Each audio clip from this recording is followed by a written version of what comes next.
Alright, let's get started with everything, make sure everything's up, going...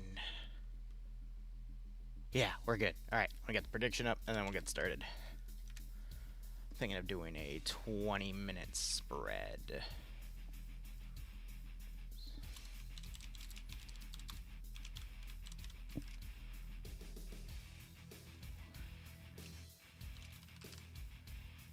Yeah, we'll do it for 20 minutes. Excellent. Alright, loading in here. Not the bell! Oh, wow, now they're pushing right in. Alright, perfect. Loading in with everything there. Gonna go ahead, locally mute myself. And we should be good to go. I hit F1. That's weird. Alright. So it's a 20-minute safe start. And that means this will go, what, to 3 and then 4:30. Alright, cool. Might have to push it back a little bit more. But that is quite interesting. And then there's a central destroy objective. So 2 sectors each. Forces in the AO already. I'm going to check real quick on what that destroy objective is.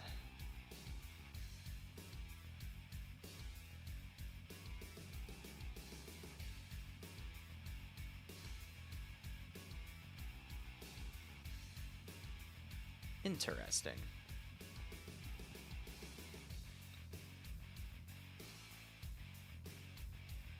Yeah, I don't see it.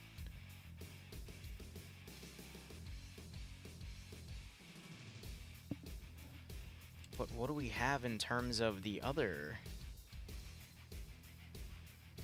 sectors as well? So there's a document tied to this. Okay, now I see what they're going for. I just don't know what this central destroy objective is. I think it's just here as a filler piece. Because I'm trying to look up information on it, and there isn't anything on it. So I think this is just a random bit of filler in the middle. Because I read the document. Here, hold on.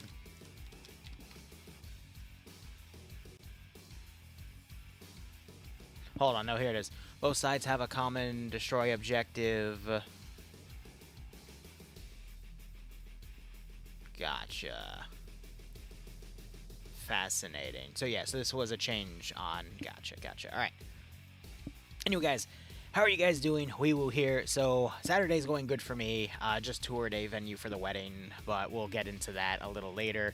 We're going to talk about objectives and how this Friday Night Fights Soon event is going to go, which, you know, funny enough, we're, you know, it's a Thursday, technically.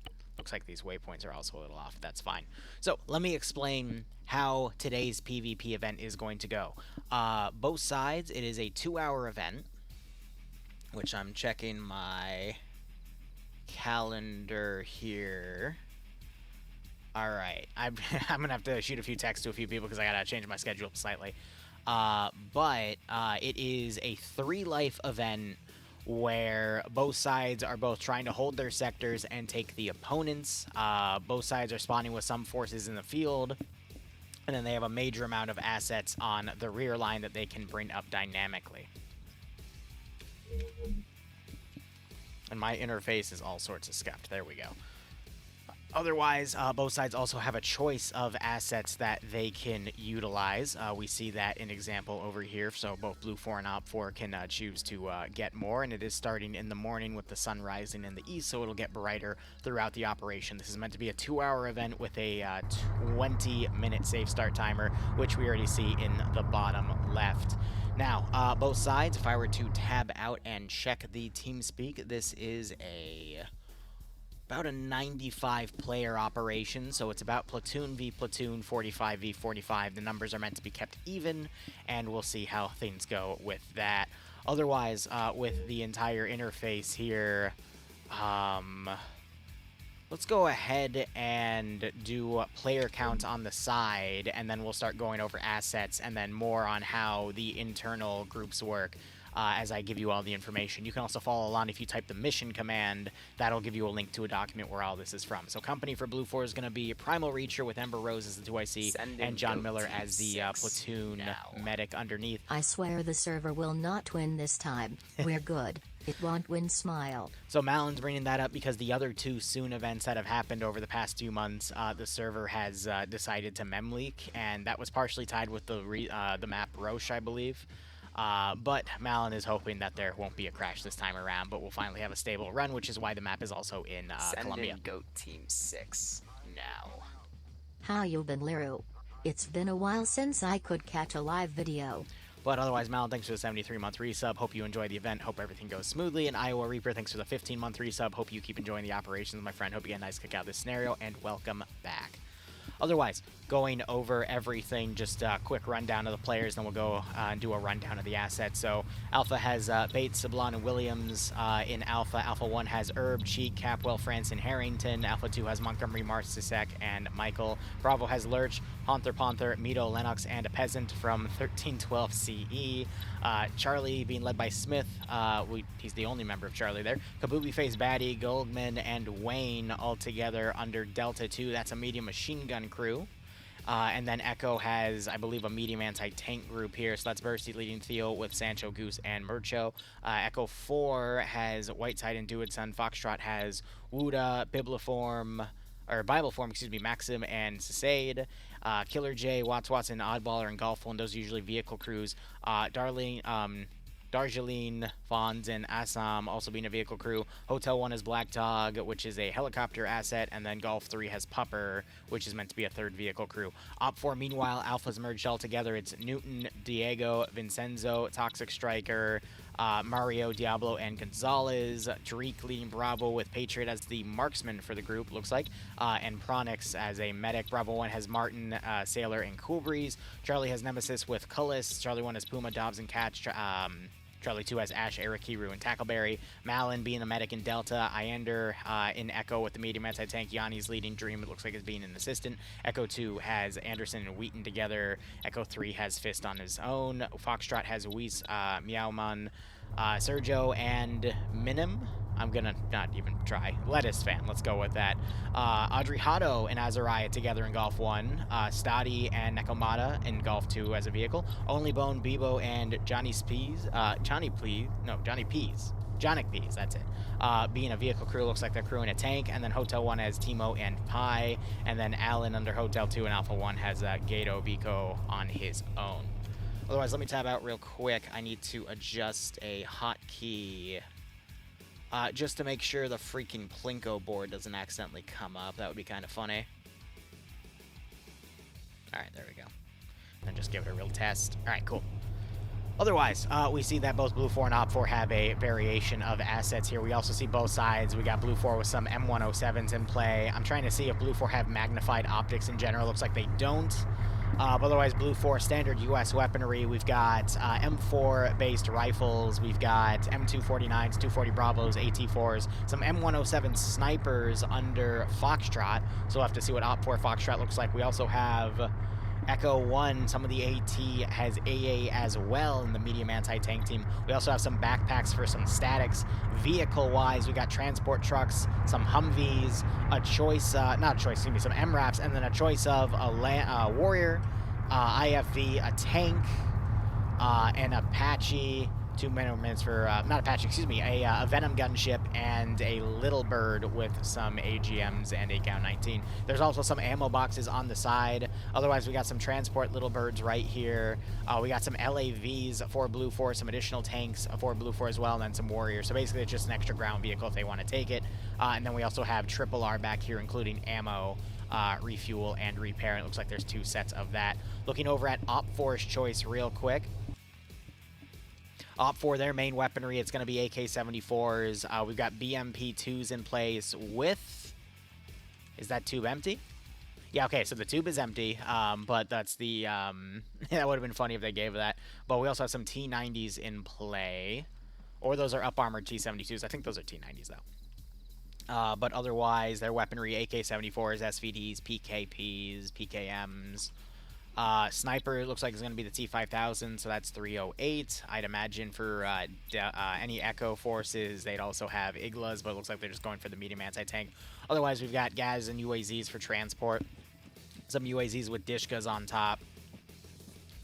They got some PID pictures, which is nice. Pilots are going to get the PP2000, same with crew compared to the US, which is going to get the MP7s.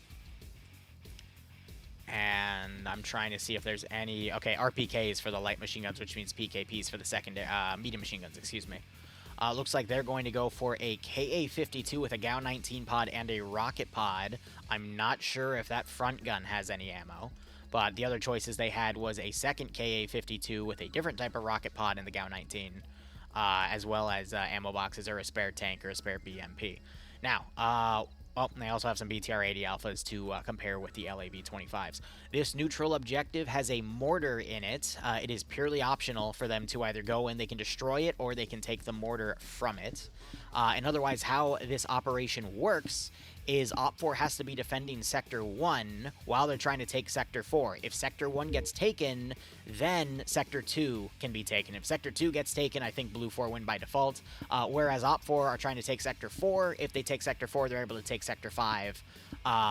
If they take Sector 5, then I believe they win by default. The goal is to take all the sectors. This is a 3-life op, which means people can reinforce and come in as need be, and we'll just have to see who is able to outperform each other.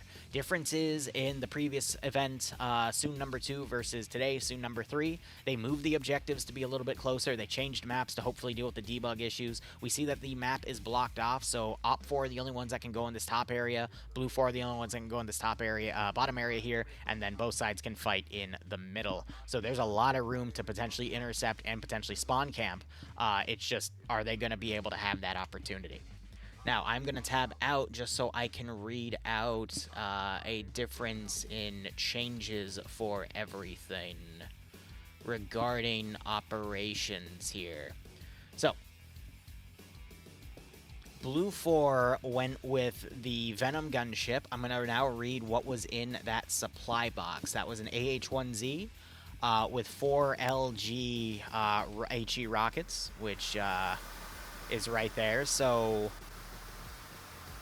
if those are HE, that means those are technically meant to be used against infantry. So these are basically bunker busters here. So this is meant to be an anti-infantry platform.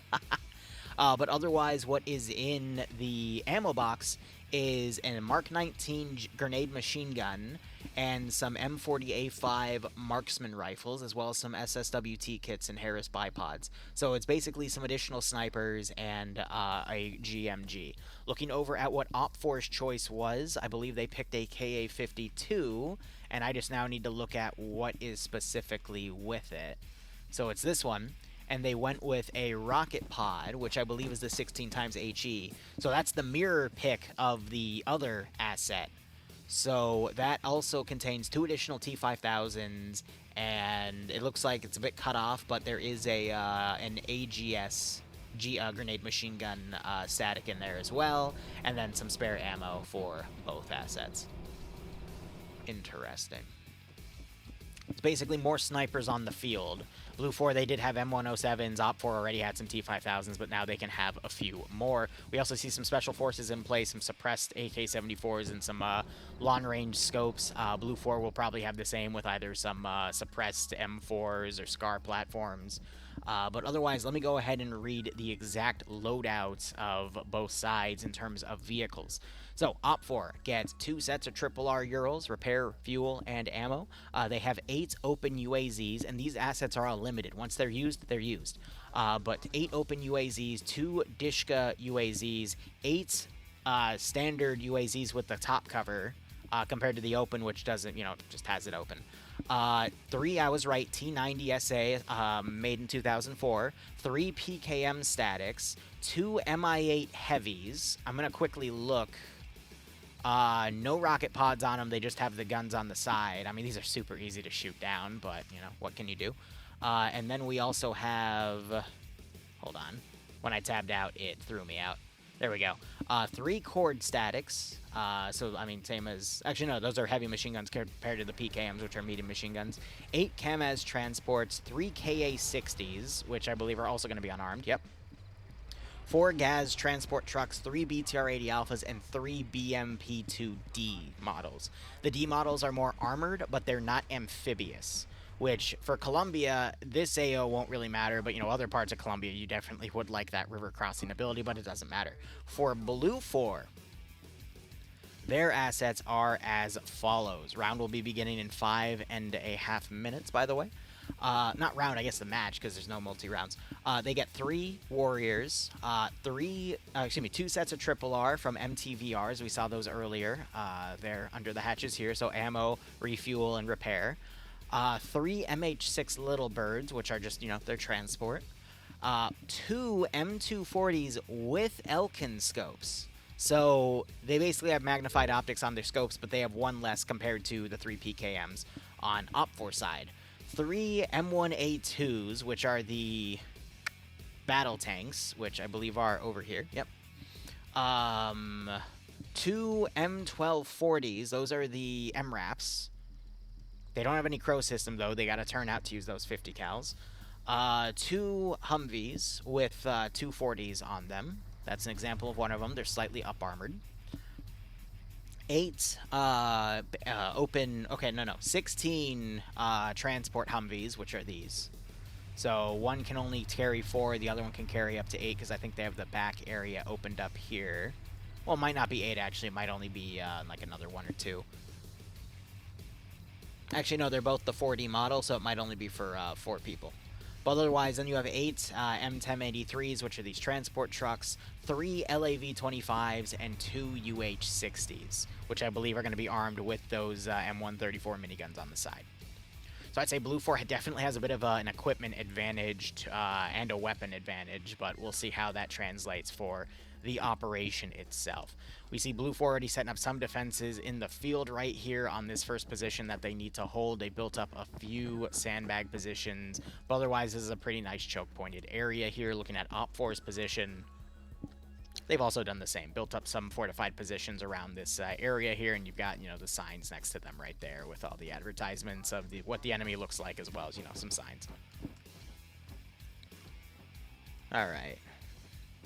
In every objective, there will be the following turrets. There is either going to be, if it's an OPFOR objective, there's a Cord and a PKM static. And then in Blue 4, there is 1 scoped M240 with an Elkin and 1 M2. We already went over company benefits.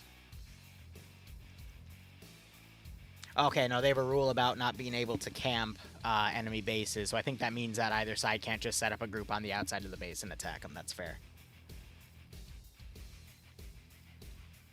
I'm just looking over everything else specifically.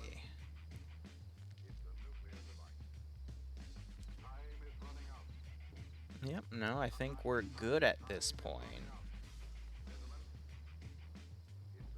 Okay.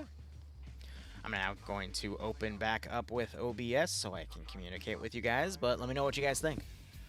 Armored Colt, I'm doing A-okay. Hope you're doing A-okay as well. Looking at the terrain, I mean, I think securing the mortar would be very helpful, but it's really hard. 1 second. I just want to take a sip of water there. It's going to be really hard because I think they only have like 12 rounds of HE for the mortar. So I don't think there's going to be much they can do with it, but we'll just have to see. Alright, I'm also going to use this downtime because I'm trying to think here, yeah, if it's going to be 120. But one moment.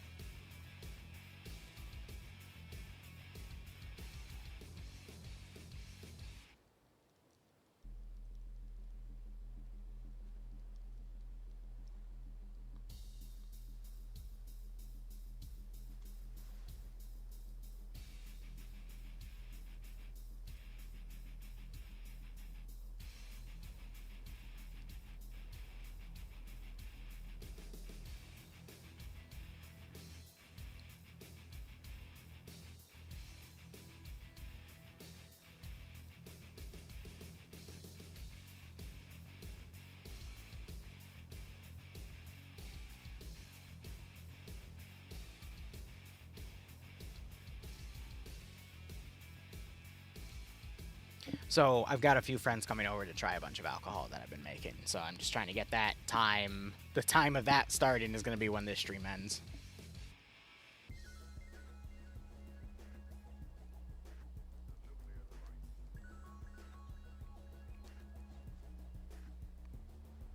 Alright. Sorry about that. Thank you for being patient with me there. Alright. So no DayZ. Maybe after the tasting I'll have 2 hours. I haven't asked Razor or Ghost Wolf if they're available yet, though. I've just been busy in the morning touring wedding venues. And then having a lunch with Bloodwing and talking over said venues. Finding a good place for 200 Greeks is difficult. That's fair, Charlotte. I'd assume on the Pripyat server. I'll keep that in mind. But anyway, safe zones have been dropped. We see that Op4, they've set up some pretty nice killing positions here, but we'll just have to see where Blue 4 and Op4 go. Op4, interesting enough, they started a group in the field right here. We'll see if they, you know, they might try to push people over to the other objective.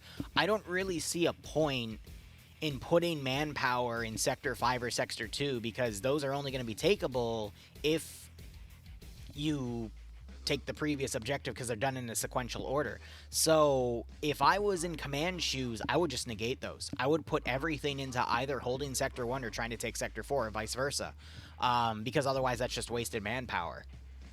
If your front line is broken, then you're kind of screwed anyway, so why not put every asset that you can in the forward fight? There's really no point in keeping anything in the back line for this one, but that's just me. Anyway, Op4 opening up with that KA-52. We see a KA-60 moving in. Entire convoy of Op4s heading out with multiple gases, UAZs. I see a UAZ Dishka up there. And then we've got more UAZ transports. We see a tank moving out, a BMP moving out, and a second tank. Oh, God, I think all 3 tanks are leaving already. Interesting. Meanwhile, back at base, we have a set of Triple R staying in the AO, so we got a little bit of logistics being played out. Blue 4, meanwhile, looking over at what they've deployed, we see an M240 Humvee and a transport Humvee moving out. We have another Humvee driving out and about, and then the main convoy, we have 1 tank deploying, 1 Humvee, 2 IFV Warriors, 1113. No gun on it, and then both M2 MRAPs. So that's quite interesting. Blue 4 only deploying 1 tank. The chopper now starting to take off. Again, the high explosive warheads that both attack helicopters have aren't really going to do much against the tanks. So Op4 immediately deploying all 3 of their tanks is a very big risk. But if they can lock down the AO with all 3 tanks and don't allow any room for Blue 4 to recover, they could very well bulldoze this entire event. The risk is what if those tanks get spotted and flanked by enemy AT, and then for those 2 hours, you've lost all of your armored assets, and then Blue 4 can enjoy having that the only thing of heavy armor for the entire AO. It's very risky, but it could very well pay off. KA-60, it's slowly lowering and circling itself. I think it's going to try to drop off just outside of this AO. I think Op4 is looking to try to capture that mortar early on.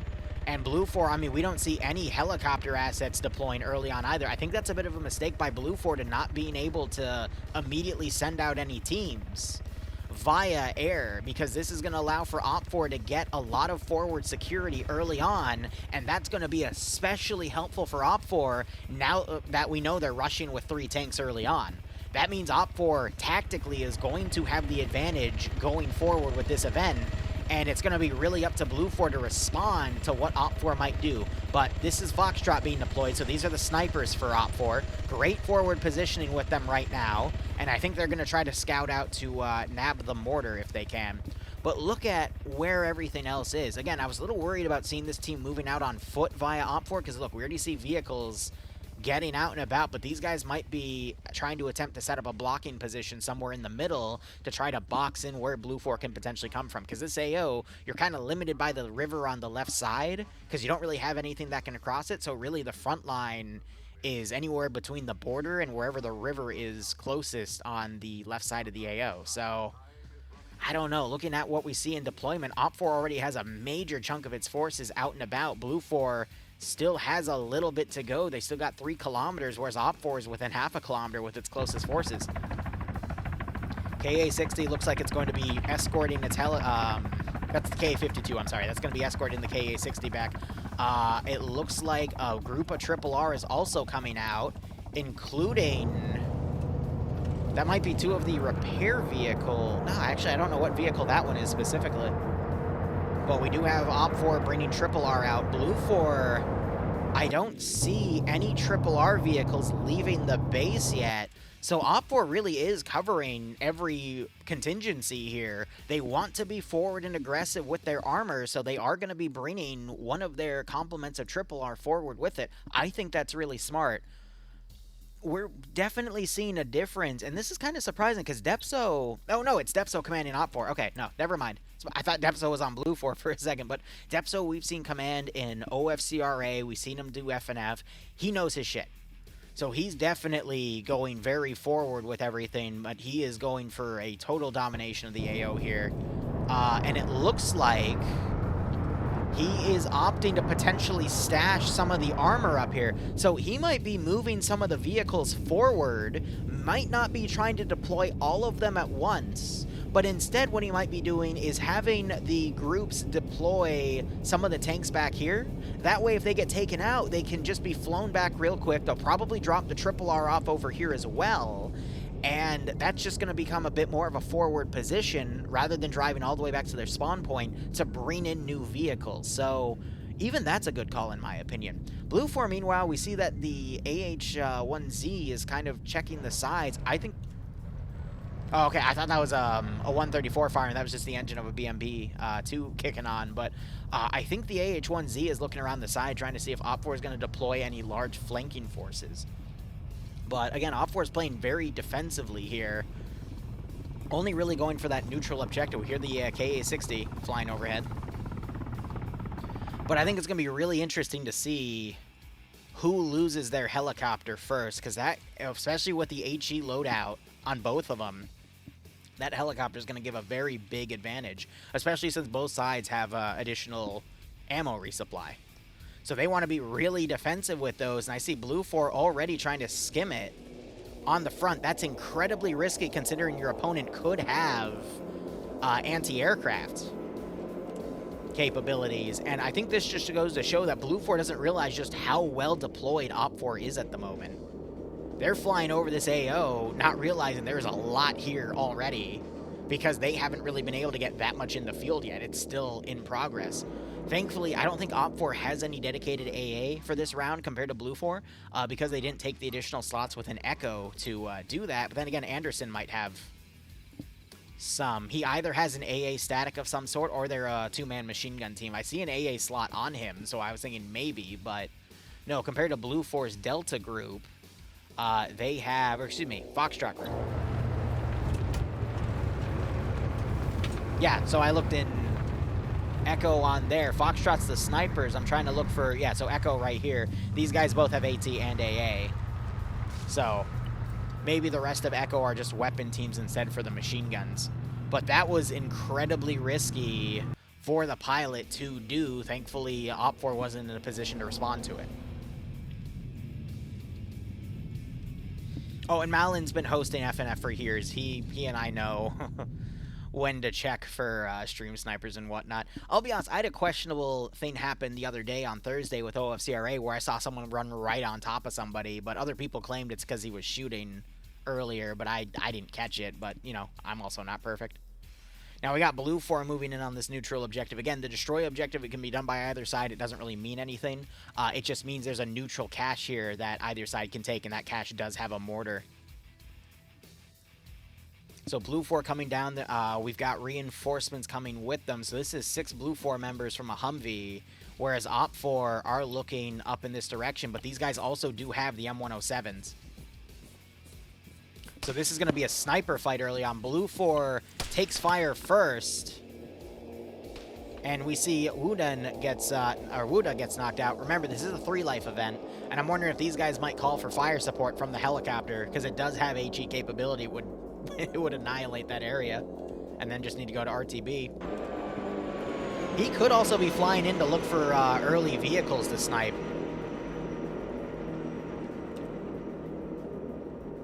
I'm just waiting to see if that KA-52 is going to be ordered to turn around and potentially try to deal with that Venom gunship.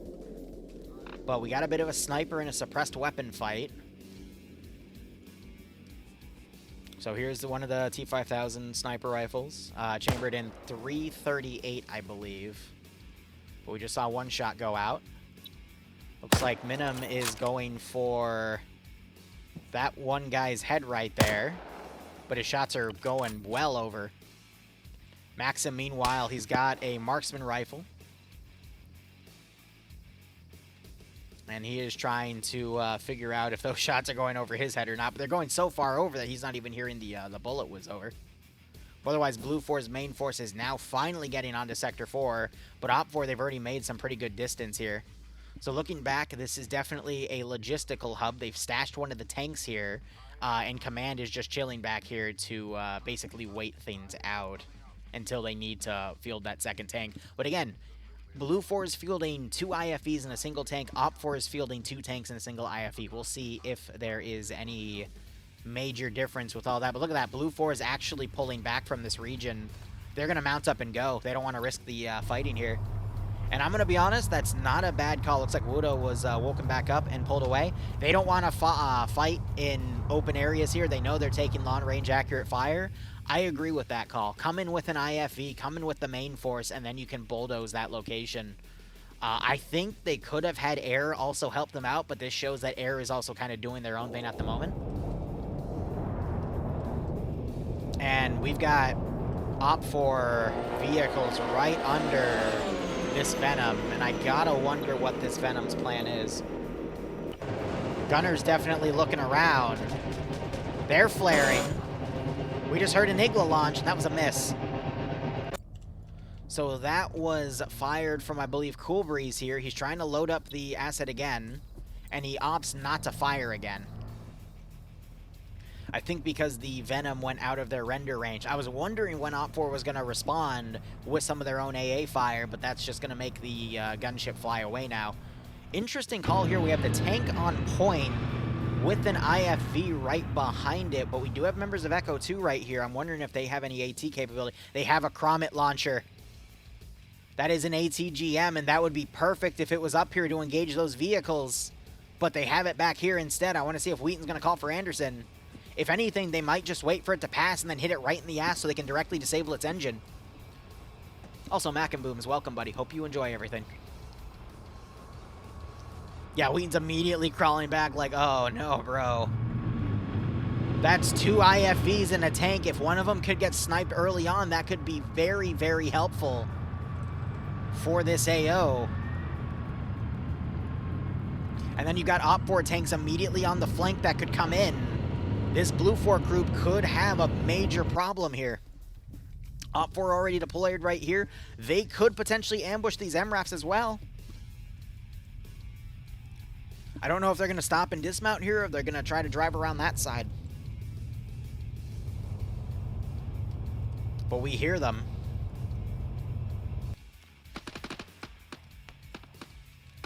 And you've got these guys now backing off. It looks like Op 4 is pushing them with a few personnel and making Blue 4 continue to pull away.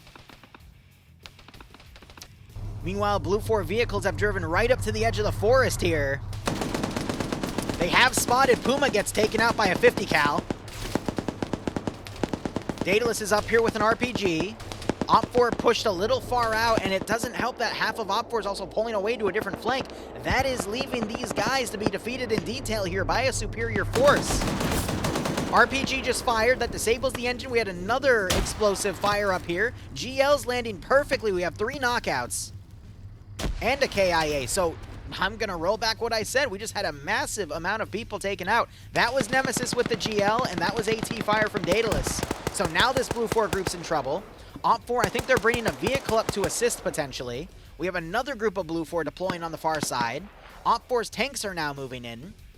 And we've got this main Blue 4 battle group in the middle with Op 4 tanks ready to flank it, and we do have an ATGM position on the flank as well. So if these guys move forward, they're in trouble. I think they were going to move potentially up with this Blue 4 element, but it has been ambushed.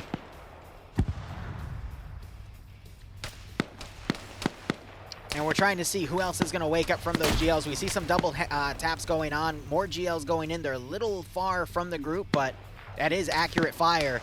Barachiro gets flanked by Dobbs, and we just see this massive infantry, not even massive, this infantry group basically making this big concave opening here so they can try to flank anyone they can. Meanwhile, we've got this group pushing out. Maybe they're pushing out because that is the anti-tank team. They're going to try to find an opening on the flank of these groups. But look at these two tanks coming in. They're going to end up right on top of this position, and these guys still have their engines on, so they're not going to be able to hear the T-90s coming. BMP also moving south. It's going to help the infantry down here. Op4 infantry might suffer from a counterattack coming in, but that BMP is coming to assist them. T-90s pushing in. They're not... Oh, they might cross right in front of the Abrams. Abrams fires first. And that is a disabling hit on the T-90, but not the Abrams. Abrams is going to be able to give a second shot. Oh, but the T-90 fired first. The gun might be disabled. Nope. She's just a bit slower. Third shot for the T-90. Someone is dead in the tank because now it's showing off as invisible. Warrior firing off to its right. It looks like they just sniped one of the guys. Yep, we're part of the ATGM crew. But now the tank is disabled and pulling away, and the T-90s are here that can potentially pick off the rest of the infantry. You have the vehicle now firing as they're trying to load AT-4s to fire on that other tank. And then the medium anti-tank team is also coming. BMP now in a flanking position. Its gun is not looking the right way, though. Op4 getting counter-pushed by Bravo moving in to relieve the other Bravo and Echo element. But this BMP needs to come up closer to assist. They might pull back to help with this vehicle push over here, and that's exactly what they're doing. So Op4 is being left to dry out on that side, but this is the more important fight because we do have more armor assets in play.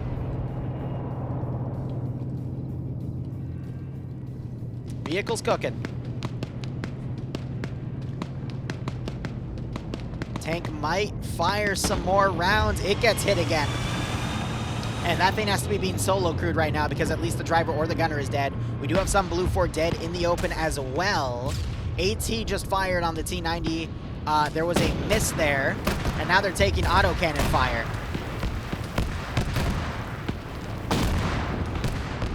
So Turret is desperately trying to keep damage on the Abrams. Might have just fired on the 113. We need to see the other tank move in to assist because this tank is tanking a majority of the damage here.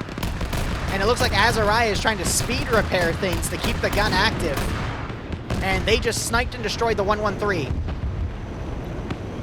That was Command's 113 as well. So this definitely was the main force. We have an MI-8 flying overhead. KA-52 for Op4 still staying defensive, and the gunship is also in here.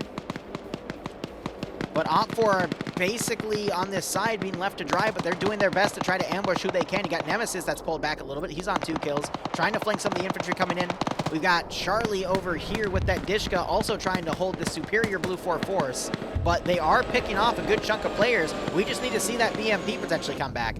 Meanwhile, this tank is pushing the Abrams. It's going to try to find it to snipe it. Autocannons on the Warrior still trying to disable the tank, but the tank is rated to basically stop those 20 or 30 millimeter rounds that are coming in. Meanwhile, we have a helicopter that's gone down. I think that is the Mi-8 was shot down potentially by the Venom gunship. Tank is now trying to pick infantry off with its coax. And this tank's still driving around as Oddball is desperately trying to repair his own Abrams. Abrams, I would say, are definitely the tankiest asset in the field. We're just having some miscommunications by Op4 on where these assets are. And funny enough, even though Op4 is in a less advantageous fighting position here, they're still doing a good job of picking off who they can. However, they aren't perceiving the southern threat, so they're just kind of getting pinned. But definitely, for Op4 to be able to take on a force twice its size and hold it so other assets can be committed to different angles, that's definitely helpful for the Op4's pushing here. Abrams just got repaired. It's going to be fielded back in. That other tank completely useless at the moment. Looks like more hits went on the Warrior. They're trying to drive back. Azurai playing a very dangerous game, staying behind the vehicle and just spam repairing it. Otherwise, this Blue 4 line still holding here, but not enough. Op 4, if they can strategically defeat a majority of Blue 4's armor early on, that's going to put them in a good position to basically win the fight, because after this, they would then start attacking the sector itself. Take that, and then go to the next sector. So what needs to happen here is Blue 4 pulls back, regroups, and tries to push forward again.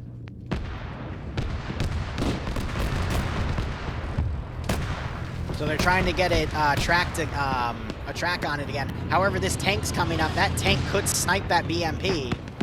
However, it looks like the other tank has spotted these vehicles, and now we see that they're slamming this. As Araya gets blown away, that tank is going to stay disabled, and the BMP does not realize they're being flanked on the right side. So we're seeing the other Op 4 tank starting to come back. It's going to get on the rear of those two vehicles and try to disable them. BMP is going to start replacing itself. Op 4 have 3 people to 5. Definitely lower the ratio of Blue 4 to Op 4 players. We just saw an ATGM round try to go on a Warrior that's pulling away. But we have the Op 4 tank pushing in, and we have a Warrior trying to come around to potentially flank that BMP. It'll definitely be able to disable that. But we do have this AT team over here. Iander trying to ready his RPG-32. He's going to have a beautiful shot in a moment. But the Op 4 tank doesn't realize it's driving right past. Yep, nope, they found the Abrams, so they're going to be able to snipe that. And I think Iander just got sniped by the Warrior, because I don't see him anymore. Yeah, so the gunner got killed. And now you got the Warrior coming around. They're trying to find the BMP. You got to remember, the engine's on the rear, though. They're using HE rounds on it right now. That's going to be minimally effective. And now you got the BMP also firing at the Abrams over here. So the Abrams beat out the T-90 because it's a freaking Abrams. And now you got the Warrior also smoking. I'm not sure if it got hit by AT on the side or if one of the rounds ricocheted and hit. Saudi gets knocked out.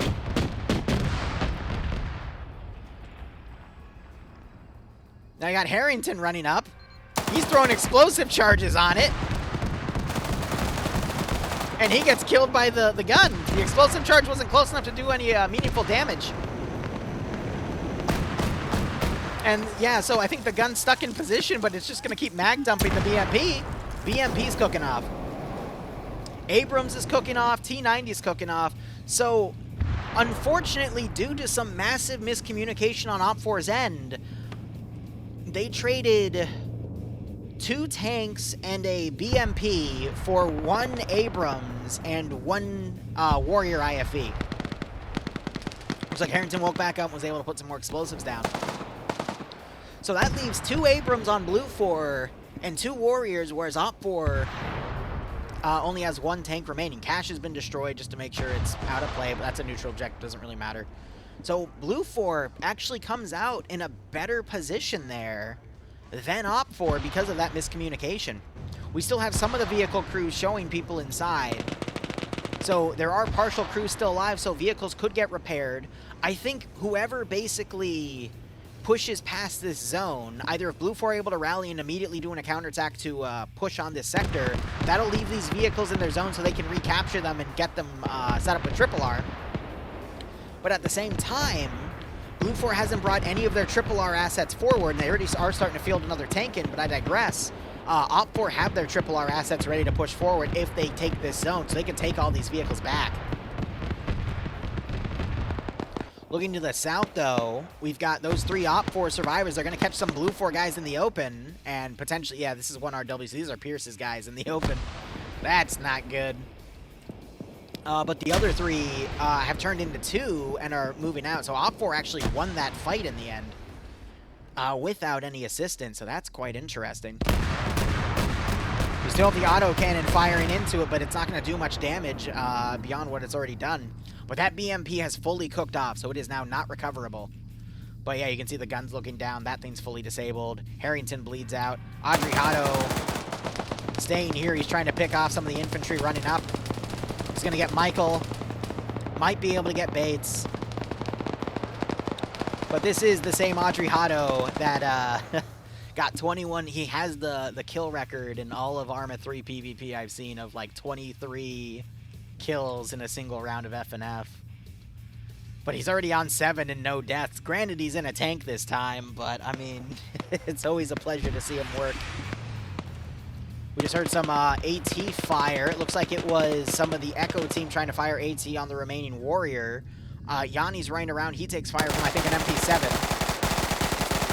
Yeah, the fire rate and the CQC-ness of the MP7 is going to be superior here, but yeah, no, he's taking fire from Platoon Command, who doesn't realize he's shooting at a friendly there. Yeah, so Fonz has no choice but to try to run away. He tried friendly wiggling him, but it didn't work out. But I'm going to be honest, looking at both sides, I mean, neither side really won that fight. OPFOR lost their front position. They lost their vehicles. It really just went on neutral there. Those two guys I was talking about, they got found and taken out. I got to wonder if they're going to loot any of the weaponry. They're looting the AA launcher, though, and it looks like they're looting some of the statics. So they could potentially shoot down the Blue 4 helicopter if it flies overhead. But look at the amount of people that need reinserting. They used 2 of their Hellfires already. We'll see if those get rearmed. And I'm not sure the KA-52's done any strikes yet. But yeah, so meanwhile, this MRAP's coming up. I think they're going to try to find their dudes, but they were taken out. And these guys are pulling away because they don't have any AT that could potentially deal with that MRAP. So OPFOR, I mean, they also had to bring in some reinforcements here, but I mean, compared to Blue 4, Blue 4 definitely lost a lot more personnel in that first fight. It's still a free life event, though. We're about 21 minutes through this event, and I think the tank just fired either an HE shell. No, it fired an ATGM on the warrior, and it's cooking off. So OPFOR with a static tank. That second warrior has been knocked out. But one of the tanks is still in a good position to be repaired. This one definitely going to need some work. But I think he's firing more in the form of either HE or ATGMs into it. All right, chat. Who do you think handled that fighting better? I honestly think OPFOR is in a bit of a better position right now because they were able to take out a lot more infantry in that opening ambush. And in terms of asset control, their tanks are still somewhat active in this zone compared to Blue 4 being down an entire Abrams. It's been totally destroyed. Wow. I think Blue 4, if they were to bring both of their Abrams to bear, they could beat out the remaining T90s in the field, but they would need that level of coordination.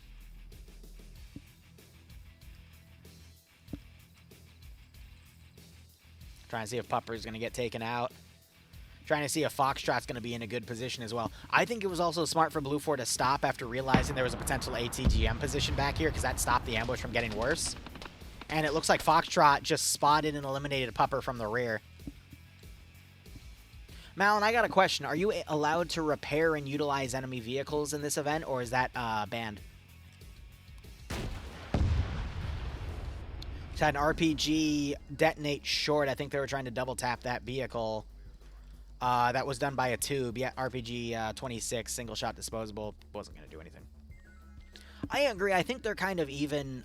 Anything could still change based off of good positioning of a vehicle. But only Golf can enter Golf at set, so Golf would have to steal it. So Fonz has stolen an RPG-32. He just used an HE warhead on the tank, though.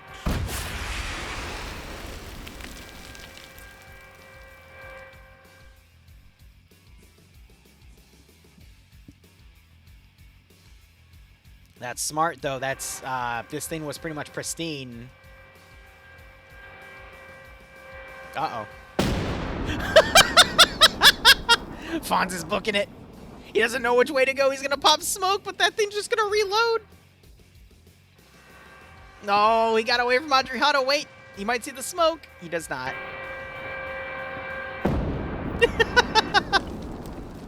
Pulled a fast one on Adriano. But yeah, so Fonz basically stole that from the Op 4 medium anti-tank crew and tried using it, but I'm pretty sure those were HE rounds because the amount of smoke that was kicked up. I think Adriano's literally waiting for Azariah to just respawn and be redeployed. KA-52 still playing defense on the back line. And the AH-1Z, I think, is still in the process of conducting triple R. But they got the missiles rearmed. As a reminder, everyone, you cannot steal enemy radio, so if you have one, drop it. That's fair. Yep.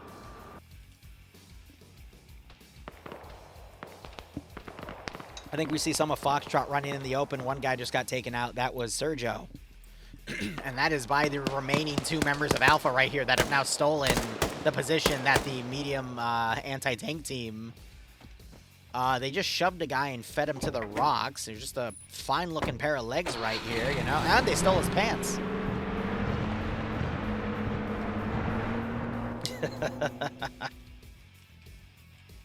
So we do have a warrior right here, Fonz. He might be able to get this repaired because he is a vehicle crew, and he is going to start repairing it.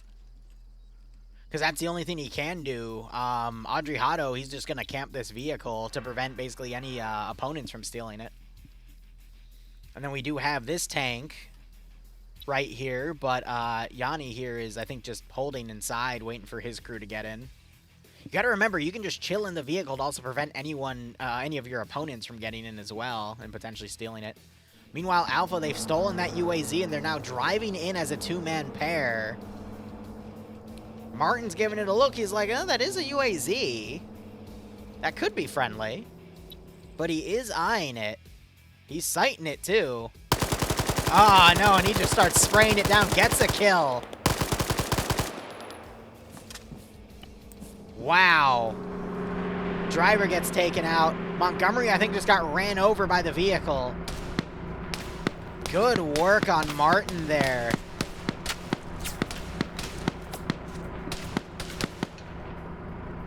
So Montgomery and his battle buddy were trying to come in here to pull a fast one on this AO, but they are taken out early on. Great call there.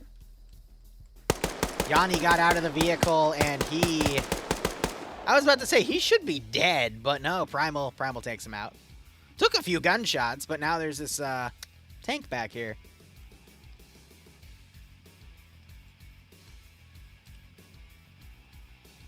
Meanwhile, the Op 4 that survived that ambush are driving back. They have a few goodies. What we see, we've got Cats on 4 kills, Cullis on 1 kill, Daedalus on none. We have Blue 4 Foxtrot. They've pulled away from the center zone. They've come all the way around on the right side. Still have a defensive team on Sector 4 itself, and then a massive group of Blue 4 redeploying with only 1 tank, but we'll see if their attack helicopter gives them any help. Op 4 still have a majority of their forces in the field. We might finally start seeing them push out with rifle squads now to start moving to the sector themselves, but both sides are definitely licking their wounds at the moment. Send in Goat Team 6. Jeff, thank you for the Twitch Prime sub. Hope you keep enjoying the operations, my friend. I hope you get a nice kick out of this scenario. Alright, otherwise Fawn's doing his best to repair some of this up. And we'll see how the rest of this goes.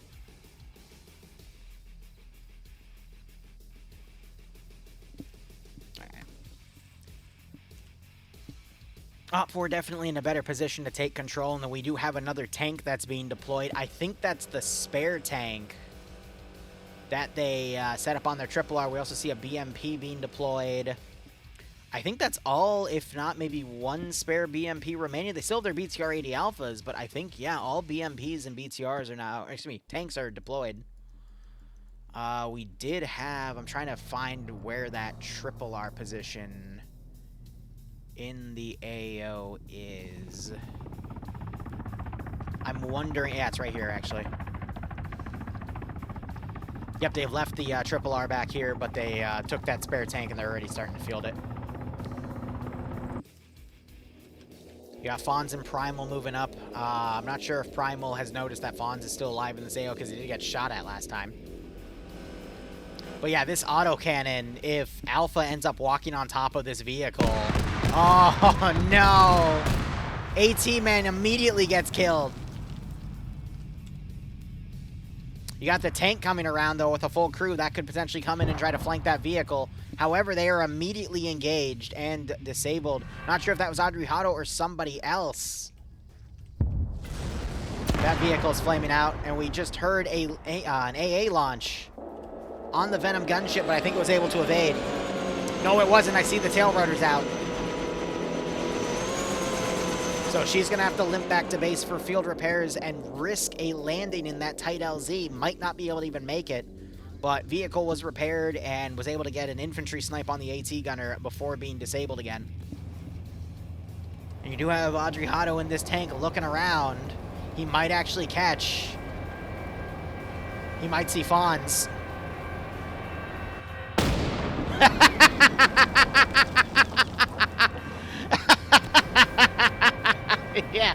Yeah, he spotted Fawns all right.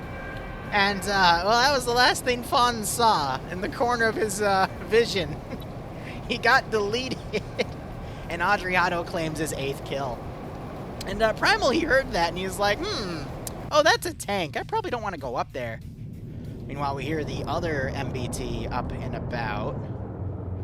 I wonder where Azariah is. He's in a transport vehicle at the moment with some of the other Scandi players. Look at this, though. Blue 4 trying to do a northern attack. This is Foxtrot with the sniper teams and the suppressed guys. Sergio, though. Oh, Sergio, is that? That is the 12.7 3CB Factions 50 cal. He's gonna blow Seed away. Counter snipes the guy. Bibble running for cover. That weapon can disable the engine on a Humvee. I don't think Seed's waking up from that. Sergio, you got to give him credit here. The man's firing this thing while standing up, so this is incredibly hard to stabilize. It doesn't get his weapon sway in that feed, but goddamn. Meanwhile, a helicopter comes in and does an airstrike with some of its HE capabilities hitting this zone. This is where Blue 4 was previously, but it gives them reassurance. And they are now RTB. All right, so it looks like they overshot their landing zone. If I were them, I would land over here. I mean, there's a pit right here, but I wouldn't risk landing in such a tight AO, because when they start slowing down, their tail rotor, it's not going to let them stabilize, and they'll go into a death spin. So they basically need to land as quickly as possible so they don't, you know, hit something and blow up. Azariah being deployed to start repairing the tank. He's going to get in and assess how well it is. They just try to turn the engine on. It's a no-go. And Sergio's stolen the Humvee. The engine just got disabled. He almost got away with it. Now it takes AT. He's got no backup here. And he's being shot at from the flank, and he's taken out, ironically, by the team of people that he assaulted first. Because it looks like Seed either got medicked back up or woke back up. I'm assuming got medicked, because I doubt you can wake up from a 12.7 round tearing a part of your body off, but it's Arma 3. Anything's possible.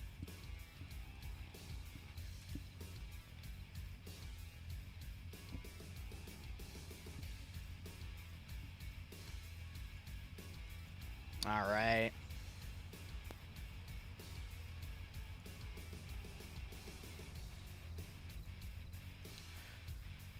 My question now is, how is Op4 going to transition into actually fighting to take the sector? Granted, we've only passed the 30-minute mark. It's a 2-hour round. We are 33 minutes in the fight.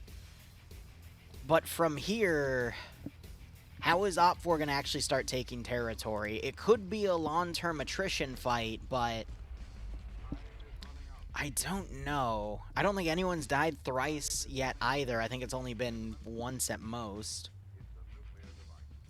But I think we're going to start seeing infantry squads starting to go forward and push these few kilometers to the sector itself.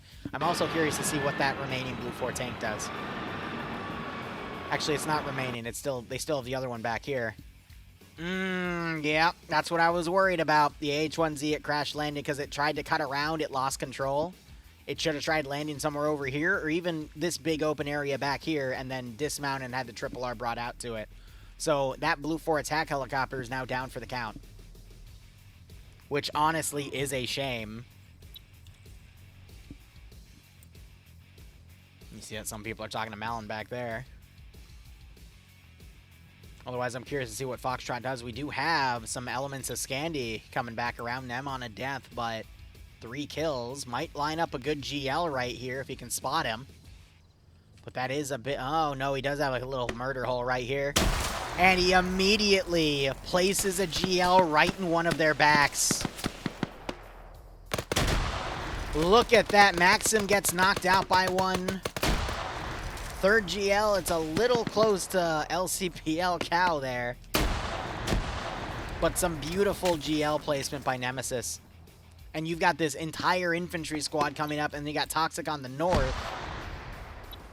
He's already on 2 deaths, though. Damn. But you got the snipers now trying to return fire here. Siege trying to get an angle on Nemesis. What about the 4 other helicopters at base? For Blue 4, those are UH-60s and MH-6 Little Birds. They're unarmed. And you have a rocket strike coming from the helicopter. Landing close to Seed, but didn't get him. But Op 4 being very defensive with their helicopters and only using them when it's deep within Op 4 territory. So you got some shots coming from the flank here. That is Fist trying to get the kill there. He gets the knockout with the red dot. He's going to try to confirm with his binos. And then you hear that BMP coming as well. That's why Foxtrot's placement here in attacking Sector 1 was a bit bad, because on the opposite side, their rear is essentially where Op 4 QRF is going to come from. So Katz is pushing. Finally gets knocked out, but he's on 5-0 right now. Cal gets that knockout, but these guys know they're fighting suppressed forces, so that's what the suppressors are going for. Another beautiful GL round comes in, and that takes out Bibble. But a grenade double tap kills Katz. We have another helicopter strike potentially coming in, but it looks like they're going to hold fire. Cow now on the rear gets a great grenade on Cool Breeze to knock him out. More GLs coming in from the far right side, but Cow is a bit further back here. Cow now pushing on his own. We just heard an autocannon round go in on Toxic. And that really sucks, because that's Toxic's last life, and he might have just lost it to friendly fire. Anyway, Cow coming up on a CQC with Daedalus. Daedalus trying to double tap as Cow runs around him. How did Nemesis not see Cow? I think Nemesis needs his prescription checked. Other people spotted Cow. He immediately runs into cover.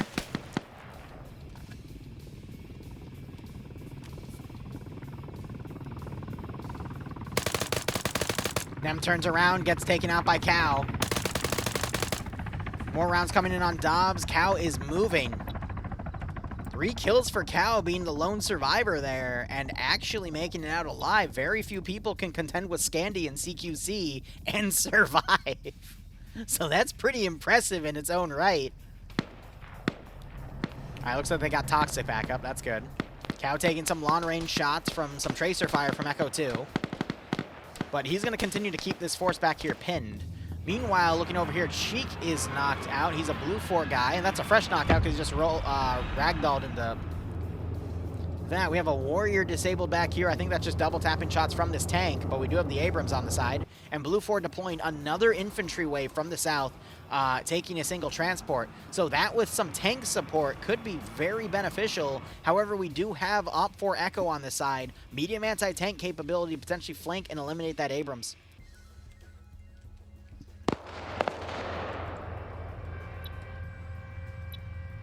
So Audrey Hotto's up here on foot. Just heard Azariah tap the machine gun. Oh, they're honing in on that tank. Oh, look at this. They're going to do a drive-by with the launcher. I love seeing this. They're disabling the engine. They can hear it on the right side. So you see they're immediately turning and reacting to it. You can do this with any vehicle that lets you turn out. So you can do it by 113. My favorite, though, is off-roads. The vanilla 6-person off-road. The 2 people in the front of the tank bed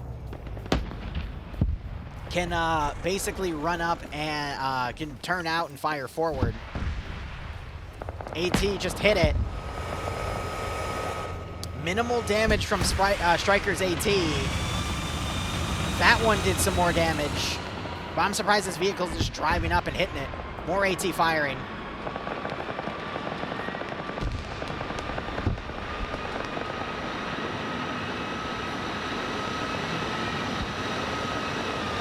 That tank is literally driving right to them.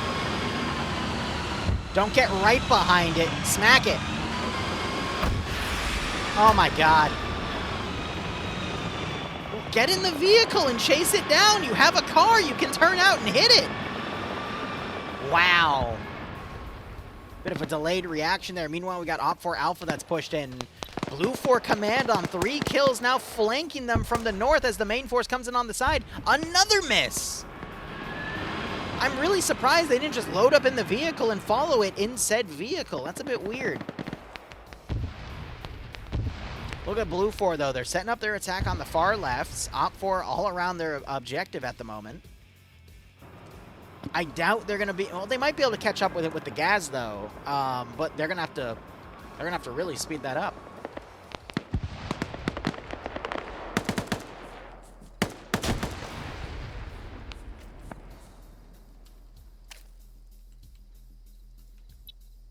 Reacher going on the offensive here. Looks like Cow was finally found and eliminated because I don't see him in here anymore. But look, Op 4 is pushing their triple R Vix up. Hold on. Okay, that's a fuel. I couldn't see it. So they pushed up a fuel and a repair Vic, but no ammo Vic.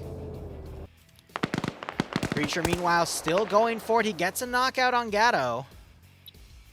And he has a 4 now, so he's gotten a kill and a further knockout. But now Op 4 are doing some red on red here. Azariah gets a friendly fire kill. Audrey Hotto, I think he got disconnected, so he's respawning. So a bit of miscommunication there. And Op 4 are riding the engine.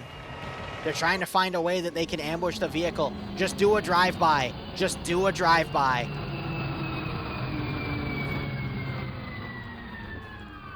Oh, no. Oh, he gets killed out because it turned in time. But they managed to knock out the entire crew. So it cost them their gunner, but they disabled the tank. And the engine is still alive. They're not allowed to use it, though, because they're not Gulf. So they can get a member of Gulf down and they can steal that Abrams. Stealing vehicle assets, though, is always a risk because, yeah, you don't want any blue on blue or red on red, right? Azariah, meanwhile, I think is firing more on Foxtrot members and potentially getting more friendly fire in. Striker, meanwhile, is up here on the own. He's only on a single death, but he's got a lot of blue 4 in front of him. And it looks like Reacher finally got knocked out after getting a 5th kill. And it was on a different person than Gatto.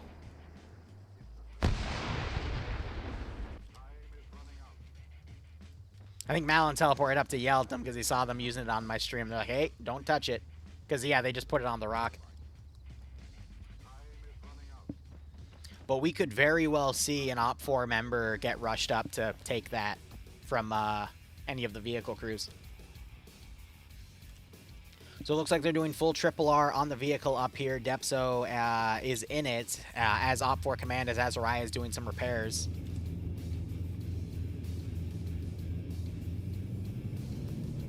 Yeah, I think Op 4 is in a really good position right now to push in. The risk that Op 4 is now going to run into is this large flanking force.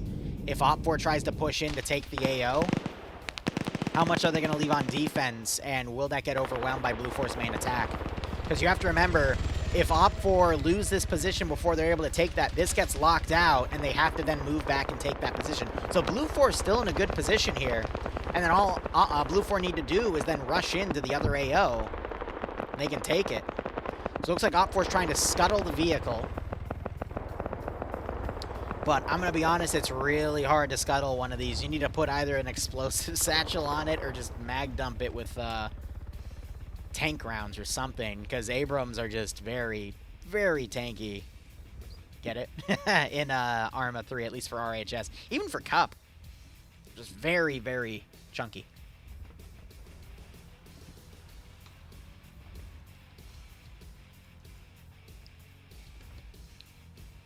Yeah, Malon's playing admin in the back. I gotta wonder where Op4's KA-52 is. It looks like it's back here, getting triple R at the moment.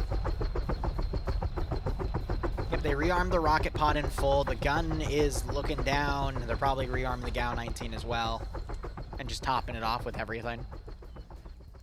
I wonder how long it's going to take for them to realize that Blue 4 do not have their attack helicopter anymore. Vehicle crews leaving with their last Abrams in the field. And we also see some LAV-25s being deployed. Wait, nope, I didn't see the two under there. I thought they were all lined up there. None of the APCs have been deployed yet. We still have one IFV back here. It looks like they're loading up into that. And we see a Little Bird deploying out with a few guys on it. So this is a reinsert probably for Foxtrot. And we do see the snipers and the suppressed weapons in play. 75 minutes left. 45 minutes in, we're at about a little past the third waypoint. But now we got to see if Op4 is going to take care of this main infantry force coming in and what Blue 4 is going to do with that flanking force. There's only 7 guys defending that sector. Realistically, Blue 4 could move a squad to go and ambush that area.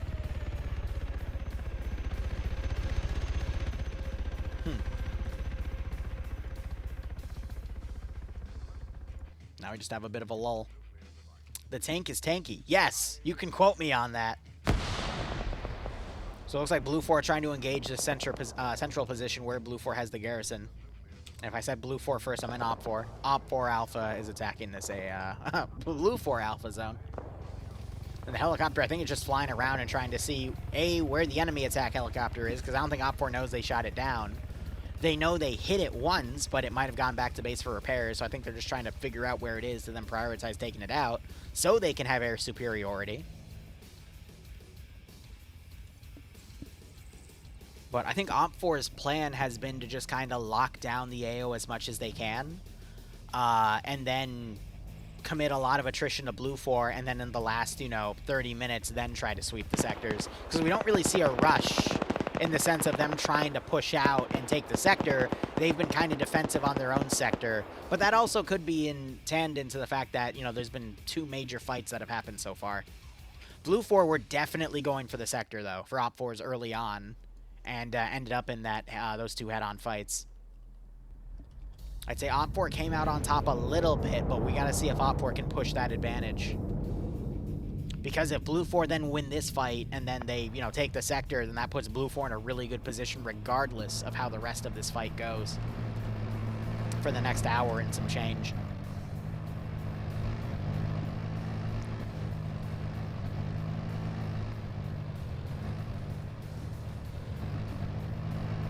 So Azariah, it looks like he's pulling the tank back.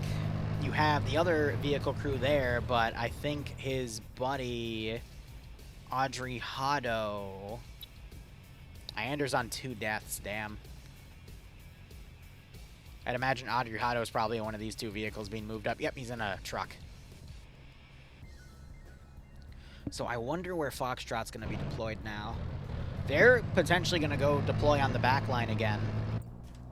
Again, risky, because that's where your enemy is, reinforcing with stuff.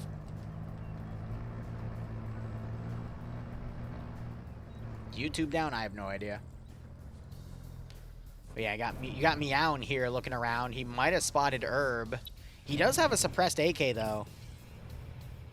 I think the banana leaf just stopped him from getting an angle on Bates. He doesn't see Herb on the rooftop right there, though. So Meow starts firing, gets Bates knocked out. Herb, I think, turns over. Oh, he's got... Just spray him down with a 249, Herb. Come on. hold the trigger down and just laugh. You're prone. You're in a good firing position. Harrington's also looking around. I think Sablon, excuse me, he got an angle on him. Oh, Meow. Yep, now he's in a bad spot against that 240. I'm really surprised Herb is not just holding that damn trigger down. Does he not have a 249? Am I hallucinating? No, he does. Just use it as a machine gun. Oh, no, yes. So technically the Challenger 2 is more armored than the Abrams. It's just you rarely see Challenger 2s in PvP compared to Abrams.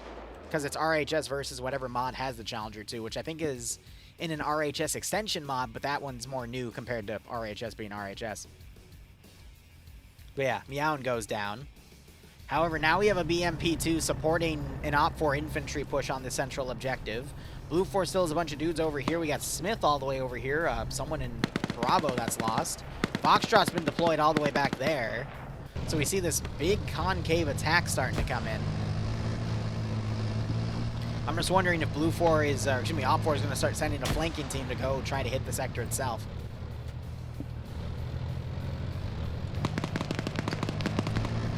Another Op 4 infantry member immediately comes up and gets taken out. Now you have some shock infantry tactics being utilized by... Actually, technically not infantry. It's basically a shock tactic by the BMP to just start suppressing the shit out of the front line with those HE rounds. You got Montgomery. He has a 249. He just got to pick off on one of these Op 4 guys.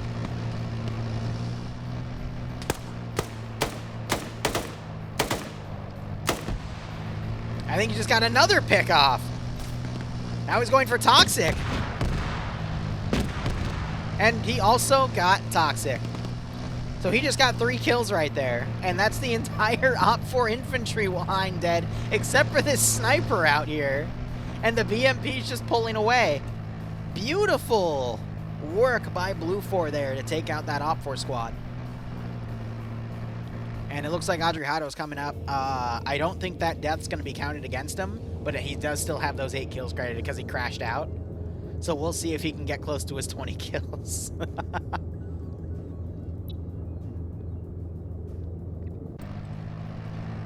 Alright, let's do a halfway check just to see how people are doing. So, Reacher as Blue 4 command with 5 kills. I mean, that's pretty good considering everything.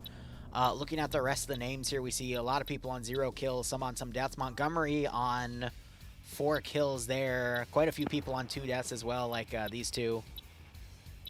I'm looking to also see if anyone's on 3 deaths yet, if they're just staying around and spectating or what. A few on 2 kills, though. That's not too bad. And you got some people over here on all these positions.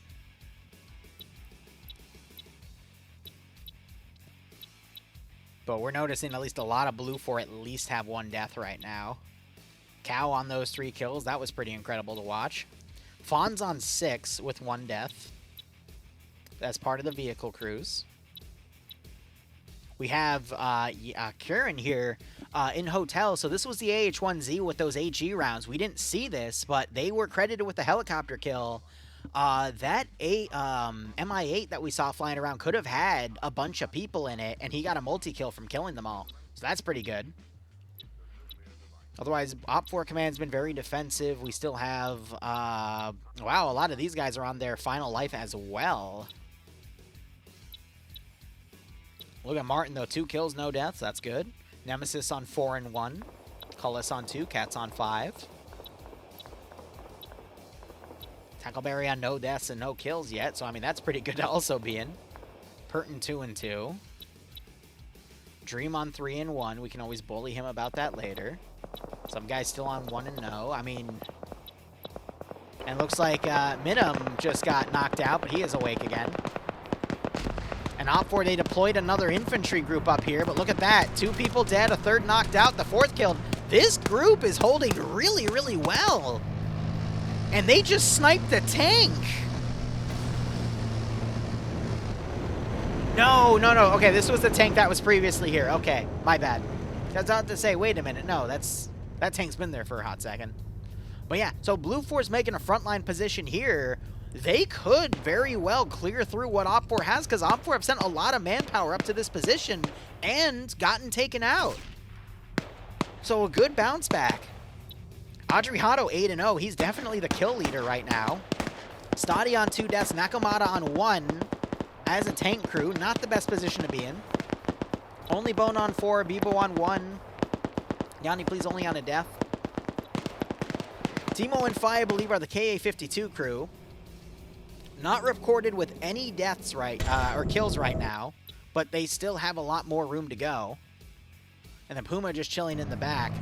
So we have the MRAP with the 50 cal. Engine just got disabled, but the gunner is still alive. So the BMP, I think, is pulling away, not realizing it didn't get the kill there. And the tank cooks off again.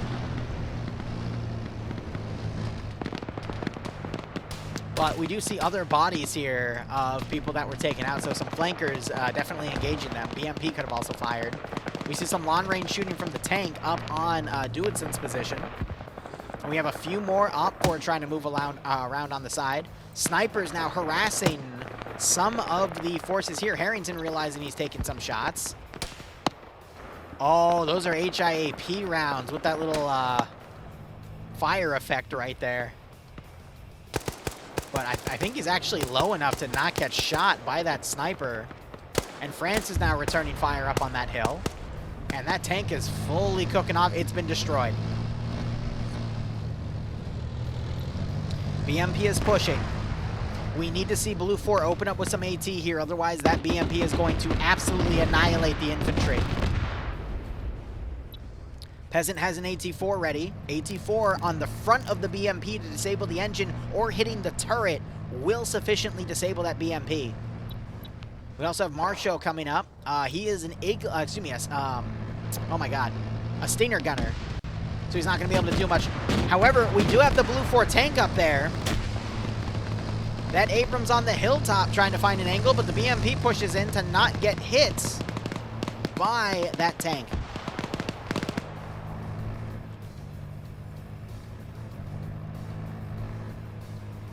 France got knocked out. We have one more OpCore gunner. That's the sniper. Minim's still alive, and he's just chilling in a bush at this point. Sniper harassment's pretty big. France wakes back up. But these guys have definitely, I think this is like the third group of infantry now that they're dealing with on the outskirts. We've got 2 OpCore guys in a picket trying to stop this Blue 4 advance, but I mean, with Foxtrot, that's going to potentially come back here and harass the guys here. We could very well see Blue 4 make a unified assault and push up.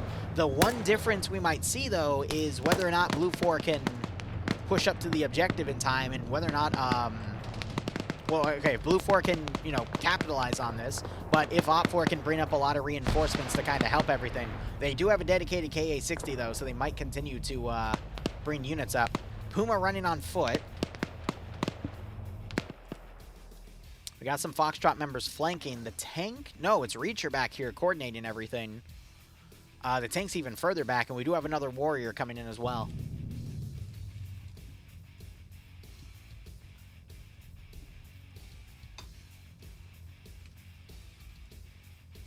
Oh, they're trying to set up a tow launcher, but it looks like it knocked out Goose, so they got to reposition that.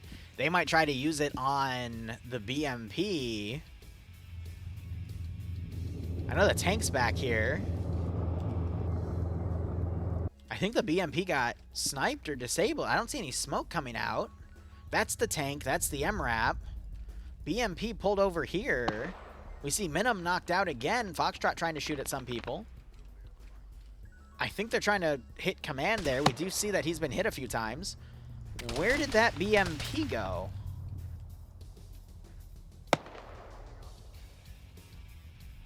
Actually,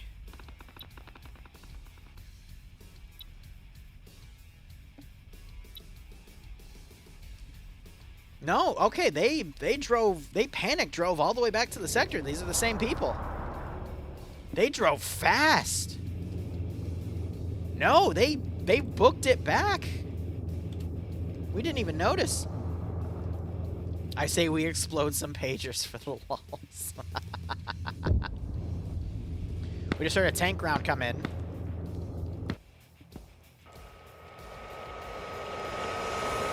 I think that's the Abrams engaging from such a long range.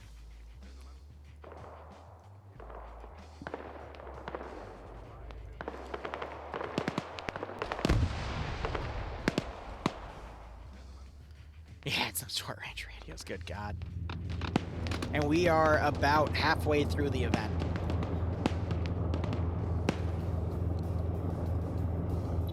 I'm curious. So Bates on 1 kill, Williams on none, Sablon on 3, Montgomery on 4, France on 2, Herb on none. So, yeah, no, they did a good job surviving against those Op 4 waves that were coming in. We do have a tank now in the middle. Where's the other tank? The elite one with 8. Azariah even got one while he was working, but I think he was up on multiple and then he friendly fired a few times. We got Foxtrot now coming in on the side. Op 4, they have some sentries all around the sector. And now we've got vehicle support coming in as well. And you have another truck coming up with another wave of infantry reinforcements. But again, a lot of these guys are on their final life. Nearly all of them are. Cheek still has an extra.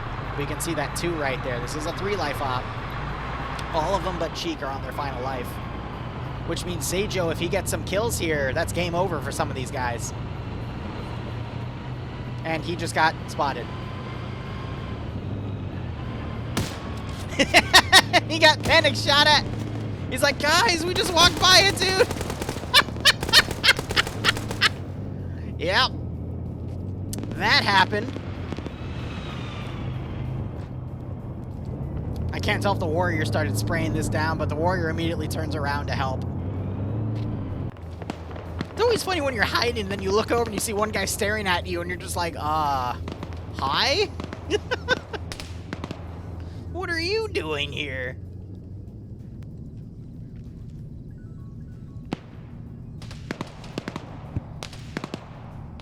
That's a ATGM launcher they've got set up. Anderson's trying to check the hilltops. Unfortunately, there's a tree in the way where Gulf 2 is. That, I believe, is either one of the tank or IFVs.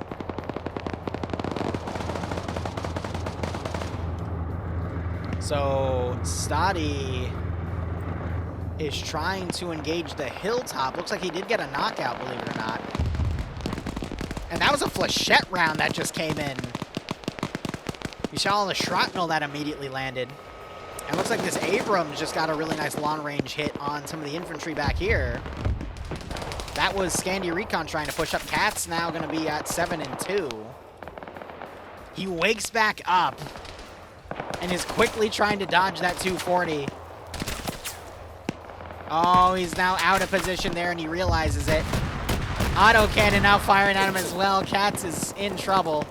And he knows it. He tries to run away, and the HE immediately blows him away. Wow, that's freaking within a few meters of friendlies, too. That's the crazy part. I think Katz tried to jump behind that rock, but he was screwed either way because he would just run up and then get killed by the one guy behind the rock. There was no winning scenario there for Katz. Meanwhile, you have Arakiru just chilling in the little chicken coop. I think does he see Lespear crawling right there? What about Bibble form? Meanwhile, these guys are walking in. He's still guns down. But I feel like you could see him crawling around right there. So we'll see if there's a little firefight with Arakiru holding the line here. You still have Blue 4 with this tow launcher out and about as well. And it's not the best spot in the world, but they're definitely looking.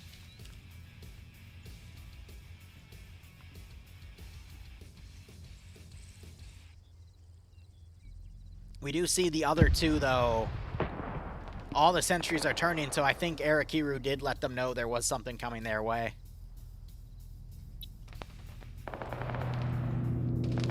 West 2-0 with a suppressed AK. And an RPG-26 could come up to a flank. We got some long-range fights happening here from the Abrams and its infantry escort. Blue 4 garrisoning that central position, and this truck coming back. I wonder if Blue 4 is going to go all in with the garrison here and just try to push the attack. Or if this is just where they're funneling some additional infantry to come in. Because Op 4 is making no attempt to try to harass the sector itself. I feel like if Op 4 were to do that, this entire Blue 4 attack wave would collapse. But instead, Op 4 is really just trying to out-attrition Blue 4 by playing on defense. And I'm going to be honest, again, Op4 is definitely the side with the advantage at this point. But if they're not specifically trying to play offense, there isn't much they can do. Liru definitely got engaged in that building because I see blood.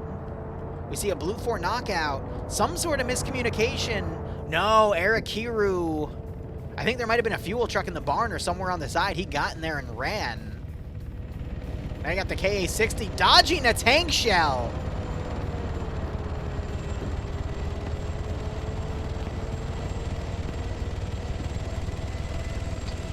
Coax is trying to come in. Tank shell goes even further over that time. They're trying to deploy people on the rooftops. Tank's going to get another opportunity to fire. Can he nail the bird? Hold on, airstrike coming in. Right on that hilltop. Tank fires again and misses, but this airstrike lands. Wow.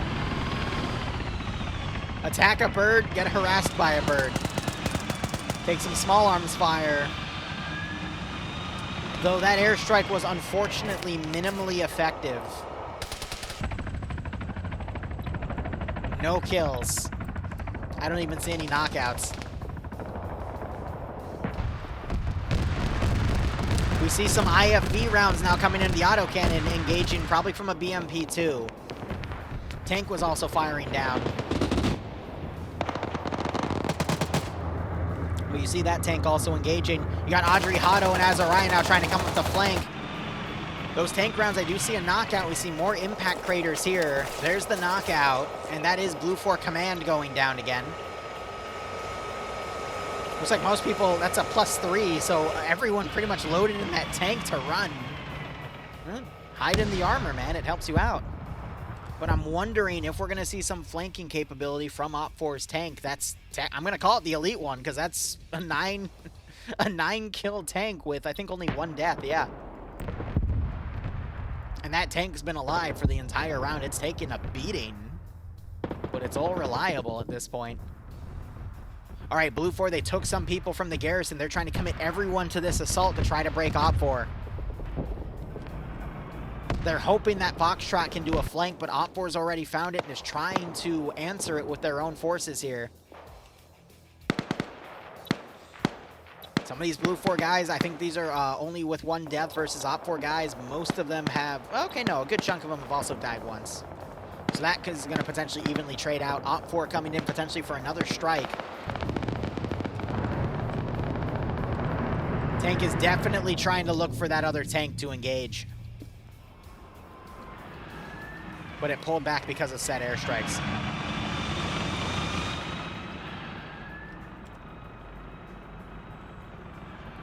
Wondering if that KA-52 is going to start harassing that hilltop again. Another shell goes out. That might have been against the BMP right here. Yes. The engine might be disabled. The crew has gotten away from it. We could very well see that Abram take this BMP out before Op4 can repair it. Honestly, Op4 should be trying to get to an angle here to spam repair it, because otherwise it's going to be completely destroyed. Helicopter.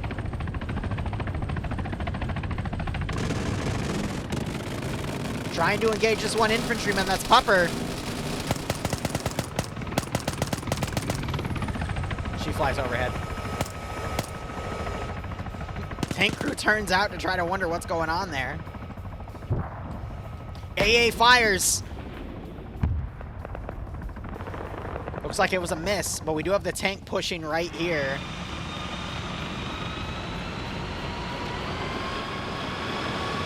This tank might be pulling back because they might have spotted this T-90 coming up. We do have Peasant with a little bit of AT, but it's only an AT-4.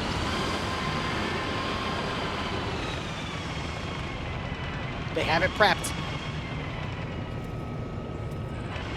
Look at this Op4 group. It's getting surrounded here. Some of these guys are on their final life, though. Perton is. Cullis is not. Meanwhile, this other tank is pushing up. Blue 4 doesn't have any AT assets to deal with it. All right, there's clearly a break in communication here because these Blue 4 have been here for a while, and this tank crew just pushed up right next to it. Meanwhile, this tank just got a rear hit on the Abrams and killed a few of the crew. Azariah is trying to keep that frontal armor on it, now adjusting to the side armor. He's trying to engage the rear armor here to cook it off. He gets an engine disabled. Now he needs to focus on taking out. AT also lands on the tank. And the crew starts bailing out. However, Pupper gets on top as a friendly IFV starts firing at it, making Pupper get off. And that tank is cooking off. More AT firing in. That was Yanni with the AT also assisting in taking out that Abrams. And now the T-90 is going to pull away before it takes significant damage. Meanwhile, this tank takes some hits. Looks like this was HE, though, based off of the craters. And that is an Abrams snipe by the veteran tank crew. Audrey Hotto on 10 kills.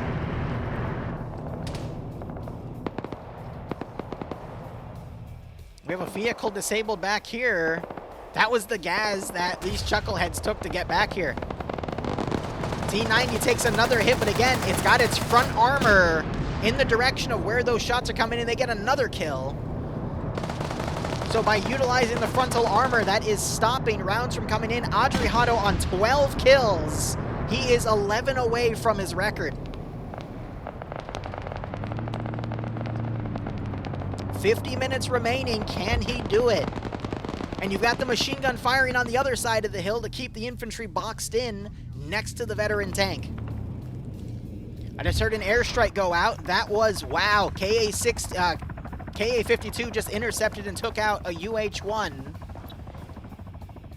And I'm trying to see if there was anyone on board other than that vehicle crew, and it looks like there was not. So KA-60 finally gets some stuff to its name, though it doesn't look like it officially counted because they probably disabled the vehicle and caused it to crash land instead. Foxtrot, meanwhile, has been repelled from this position, and OPFOR are pushing it. Tank has gotten some distance. It's now firing into the group right here with some AP rounds. Not the type of rounds they want to be using. They want to switch to HE. That will do a lot more for them there. And then those three OPFOR that were encircled are fighting their way out. BMP has been repaired, though, and is trying to engage that IFE. Peasant, I think, was on his last life, and he just got killed on that hilltop. And Only Bone now moving up 5-1. And he's trying to take on the Warrior back here, which is Oddball, who's on his last life, but he's been... honestly, he's been doing a lot with the original tank attack that happened. He survived for quite a while before he was eventually found and picked off. And then he was intercepted early with the other tank crew. Well, now you got this T-90 pulling back. They're going to start harassing this OPFOR infantry line that's pushing out. So OPFOR vehicles are going to come around and do what they can. Warrior gets found, but its frontal armor is being engaged, and they were just able to disable the BMP. The BMP was firing and hitting the frontal armor. Most of those rounds were getting reflected. You can actually see where they were hitting. And it just wasn't doing anything to the engine block, unfortunately. Meanwhile, BMP, the entire crew just got eliminated. However, I have an answer for that Warrior. It's called a T-90. However, the T-90 might not know it's over there. It's looking where the BMP is. It's completely lost. Warrior might be able to get an angle on it, but the Warrior's pulling away instead.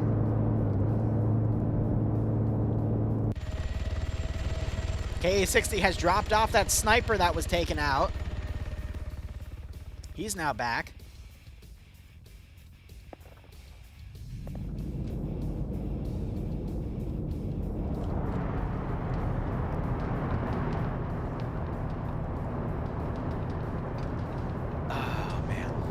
I'm almost out of water. So Blue 4, they're getting picked off from the three guys they were trying to encircle earlier. Look at the weaponry they've stolen, though, from Blue 4. That's one of their SOCOM units' weapons, but it's a scoped, suppressed Mark 18. And now the T-90 is here to provide assistance. However, I think they're hunting the Warrior right now. You do have Smith over here hiding, but these guys, they hear the Warrior, so they're trying to track it down. I don't think the Warrior realizes there's a T-90 trying to find it.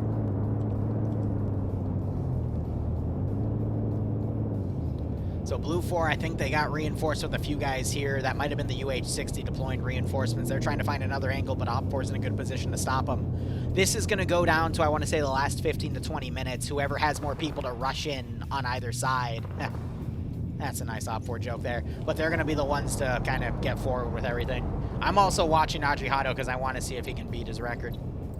Granted, it's going to be in a tank compared to an infantryman, but any record beat is a good record beat.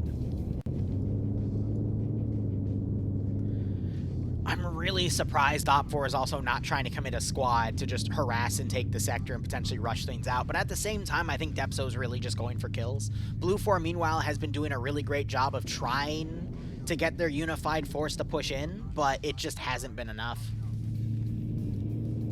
Vanguard's been lurking for nearly 4 years, and they finally said something. Welcome, buddy. So we see Op 4 still trying to pursue Blue 4 Foxtrot and finding an angle on him. And the Warrior is blitzing to the objective. They're going to try to drive up and provide assistance to Foxtrot and potentially pull them out. The question is, does Op 4 have any AT to respond to this? I did see an RPG. We see, I think they're trying to hit Tackleberry on that rooftop there. Oh my god. He's got to climb down between the barns at this point.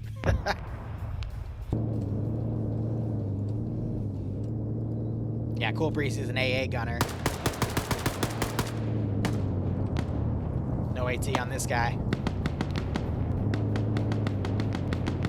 I think Azariah and Adriano, they're being ordered to pull back. We have another tank in the field here, potentially going to the front line. That was the other tank. They might have gone all the way back to do triple R and they're fielded back in. But yeah, Warrior's trying to position itself to assist the infantry back here. We have some Op 4 in the back. Wes on no deaths, 2-0.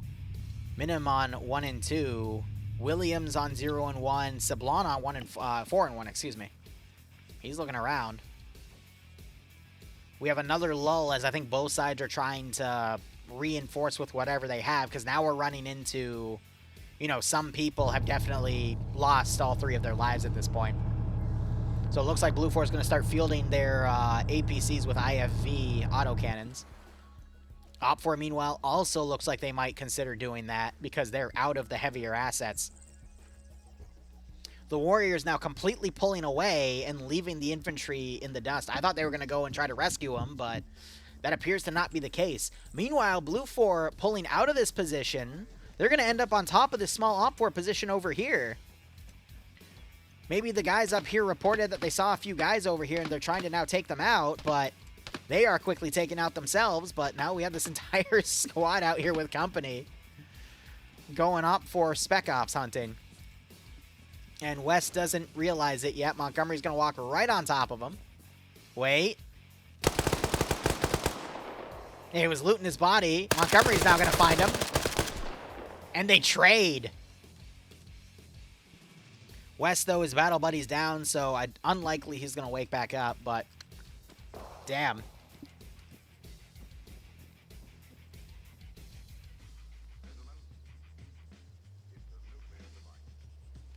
Tank's now pulling back. I think it's going to take this opportunity to go and take triple R after it tries to locate this Warrior here, but the Warrior is completely pulled around.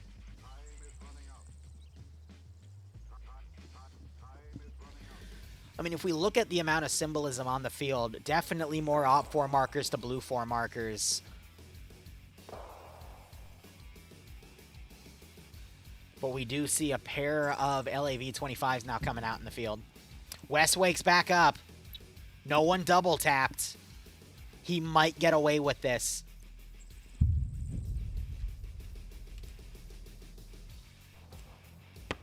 And it looks like the tank is firing HE into that group.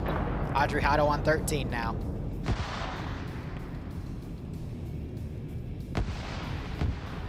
He's 10 away from his record. If he gets 11, he beats his record. And the most important part about that is he'll be on no deaths. West, meanwhile, finds Primal Reacher and knocks him, and that is Blue 4 Command's last life. So if West doesn't double tap, he has successfully eliminated Blue 4 Command. With 40 minutes remaining, that's a major step for Op4. But now will West go back and try to check on the body? Alpha's ditching him. They're going to try to open up a new angle to hit Sector 1, I bet.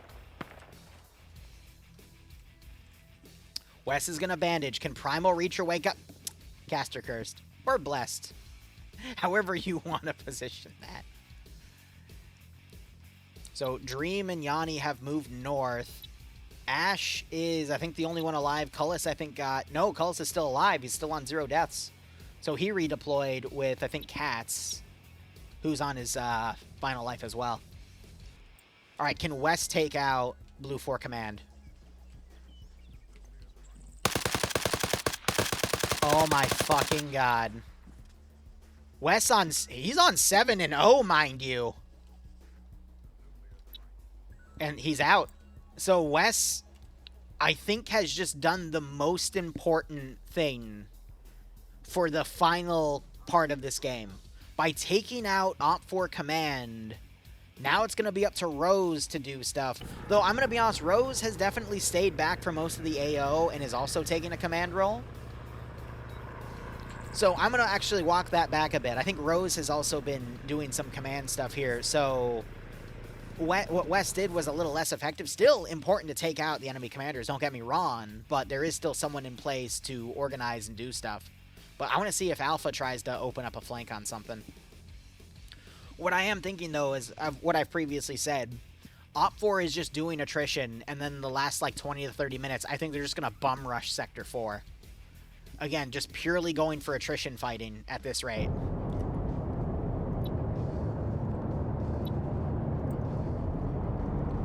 But Triple R's been moved up here.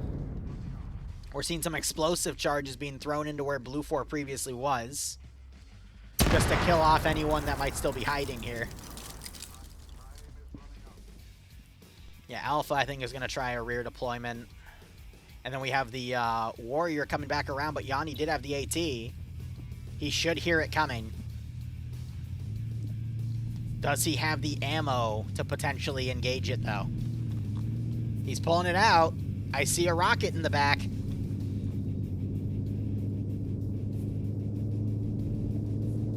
They're looking.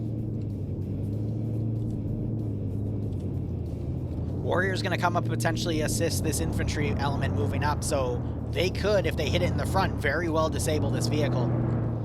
If they only have one AT round, though, I'd disable the gun and get out of there, though. Or just not engage it at all because they don't have the room to take it out. Rather just call it up with the LR, have a tank come in, and flush it out.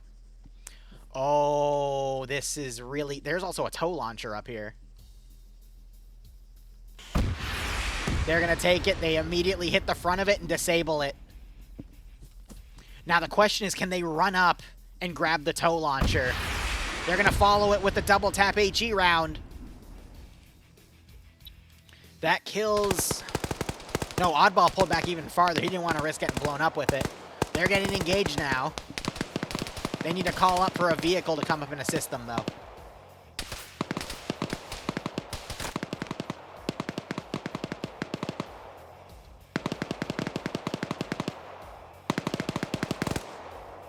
Yep, so they're going to do the smart thing and pull out of this region. I'm waiting to see Op4 start to rush a tank over because I know they still have 2 armored assets in the field. But I think both of them are getting triple R at the moment. Yeah, they're rearming.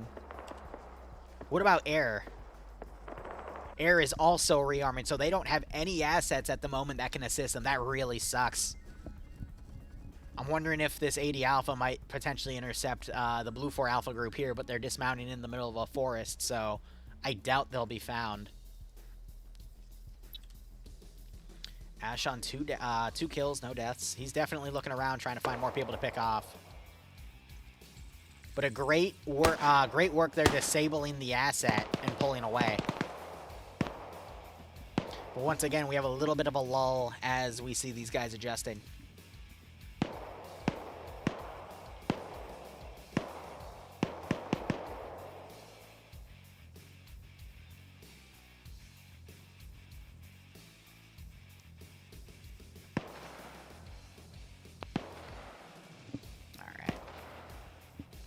What do you guys think about what's going on right now? I mean, Blue 4, I think, was definitely more aggressive. But unfortunately, with the coordination of multiple vehicles, air assets, and squads, it was very hard for the squad leaders to coordinate with each other at the platoon level, so they weren't able to properly behave as an attacking platoon. Some groups were ambushed in the back, some were, you know, caught in the front, the vehicles were caught in fights, and Blue 4 wasn't really able to maneuver the forces that they needed into certain positions if they weren't immediately close by, because they were pinned in different areas. And then QRF waves were too slow to get in. But when they were allowed to act on their own, like Blue 4's defense of this zone, and they were able to take out 2 Op 4 groups coming in, that was where Blue 4 shined at that individual squad level. But in terms of coordination to actually push out of this no man's land and hit the sector, I don't think Blue 4 was ever able to really do that, unfortunately. Whereas Op 4 have just really gone on a defensive approach with attrition, and are really just attempting to drain as much as Blue 4's manpower as they can, but they're only going to be able to capitalize on that if they then make an assault in the final parts of the fight. And we could see that. I mean, we do have a helicopter over here. I don't see anyone loaded in with it, though, but... Oh, no. They're going to drop this guy off again. He's loaded in there. So all of this is going to be for naught, though, if Op 4 doesn't try and attack in the last, like, you know, 10, 15 minutes. Look at this little ambush right here of these two. They got a knockout and a kill. Sam Henwich fires in the wrong position, and he gets taken out. That's another 3 kills for Newton and Gatto. I think Newton got 2 of those. Sancho's still alive, could wake back up, but... Beautiful little ambush right there. The small unit tactics on both sides have been phenomenal. Op 4 in certain areas, Blue 4 in certain areas.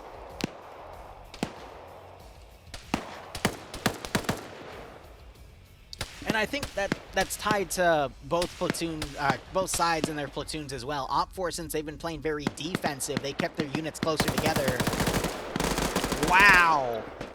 Sancho literally headshotting this poor Op 4 member, as he turns out. That was Newton. And puts him at 2-1.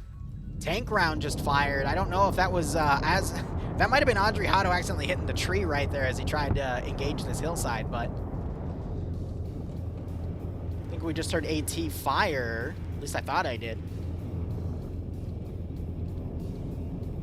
But what I'm basically trying to say is Op 4 has done better only because the tactics they've chosen for the entire fight of playing more defensively has worked in their favor compared to Blue 4 attacking, which they just haven't been able to coordinate properly. But I'd argue both sides have had some major communication issues with coordinating their forces.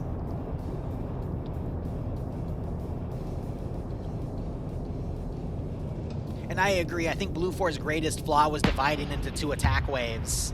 And, you know, some of that force getting caught in the forest here. And then the second time they tried it, it just kind of slowed them down from reinforcing the main force. But thankfully, that Blue 4 group in the center held from all of what Op 4 threw at it. I think if Op 4 was able to bulldoze that position, Op 4 would be marching on, if not already taken Sector 4 by now. And yes, I agree. I mean, even this veteran tank crew with the kill streak record, Azurai, I think, was on 2 or 3, and he team killed a few times. So they're point blank in the warrior, but that thing's already disabled.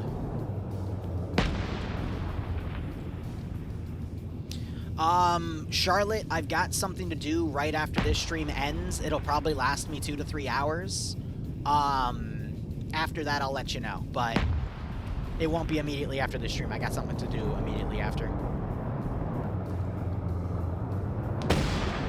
I think they're trying to cook the vehicle off, but... yeah. Blue 4, though, they've lost all their tanks, and they're still contending with 2 T-90s. And then we have a large amount of Blue 4 over at this final sector here. It looks like they're going to try to load up an MH6 Little Bird and potentially deploy that in. We'll see if Gatto can line up any kills with his RPK. He's already got 2, though, mind you. Oh, no, he's got 2 deaths. Never mind. Whoops.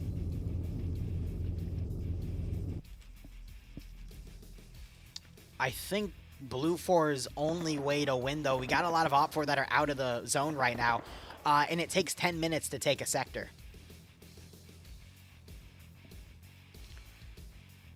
And Op4 command hasn't died once, by the way, as Malin is pointing out in chat. So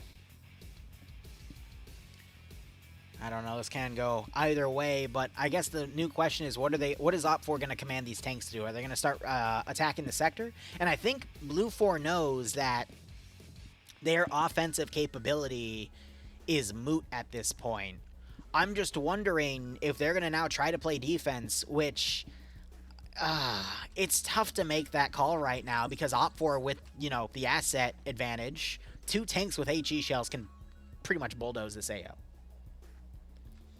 Granted, that's going to give Adriano an ability to, you know, break the new FNF kill count record, but, you know, that would be like shooting fish in a barrel. I would still say his first record's more impressive. Yeah, and they're still trying to cook this vehicle off.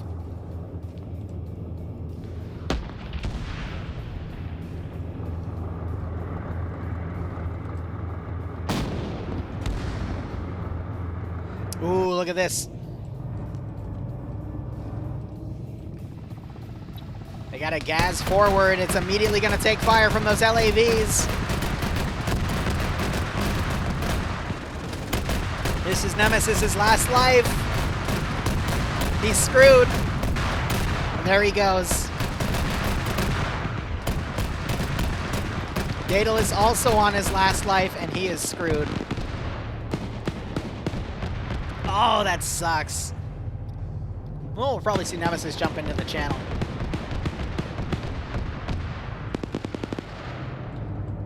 These 2 LAVs with those autocannons, man. As long as they don't run into a tank, they're fine. But if they're given some soft vehicles and some infantry, those guys are going to get taken out immediately. And with a lot of people on their last life right now, that is soul-crushing.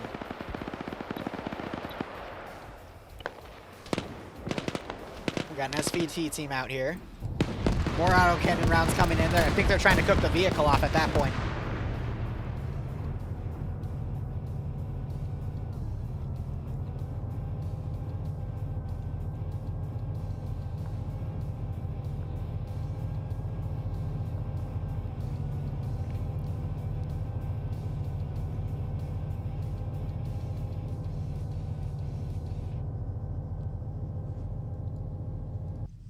What does concern me, I think these guys are just going to hide at this point. The 12.7 though, oh, that's a stolen M107 actually. That would be able to pen the LAV-25. Are they going to be able to do it? I don't know. But we could theoretically see these LAV-25s rush in and assist in trying to take the sector, but we do have a tank on defensive standby. Adriano and Azariah would then be told to push in. We have the KA-52 trying to get on the rear of this air vehicle. Looks like it deployed forces up on the northern side, but it was already able to deploy its complement. But here, let's watch them see if they can shoot this Little Bird down. I think the 52 can outpace the Little Bird. They're trying to use the GAU 19.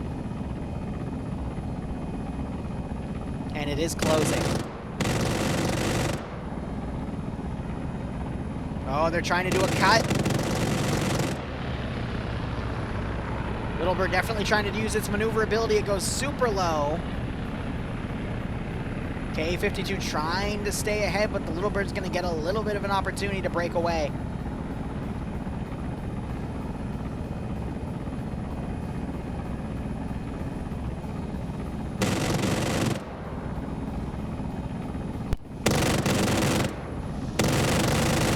See that gunner.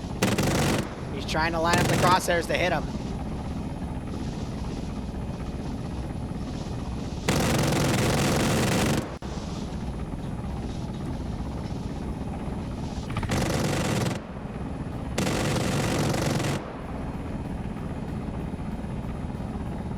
Little Bird's gonna have to do another maneuver here. Oh God, the rotor almost hitting the trees. Ooh!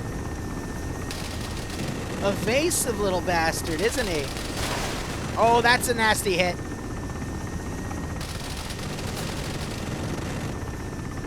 Oh, the tree! Oh, the tree!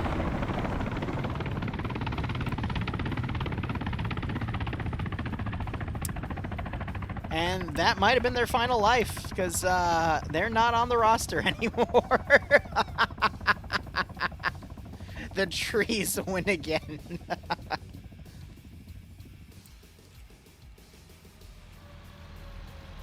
So Blue 4, they've stolen a gas and they're moving up. I'm trying to see where the LAVs went.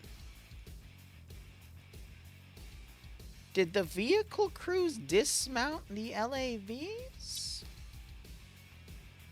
No, they're... Oh god, they're all the way up here.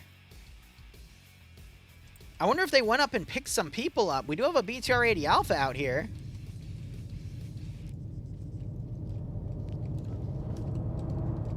Yeah, no, so they've come completely around. They're going to find this 80 Alpha. Yep. Switch to AP. This crew is on their final life. One of them dies, and they're all dead. So that is one Op4 vehicle crew knocked out completely. We have some Blue 4 guys running around the center of the zone here. It's going to be up to the tanks to turn around and deal with it. Meanwhile, oh, these guys found the Abrams.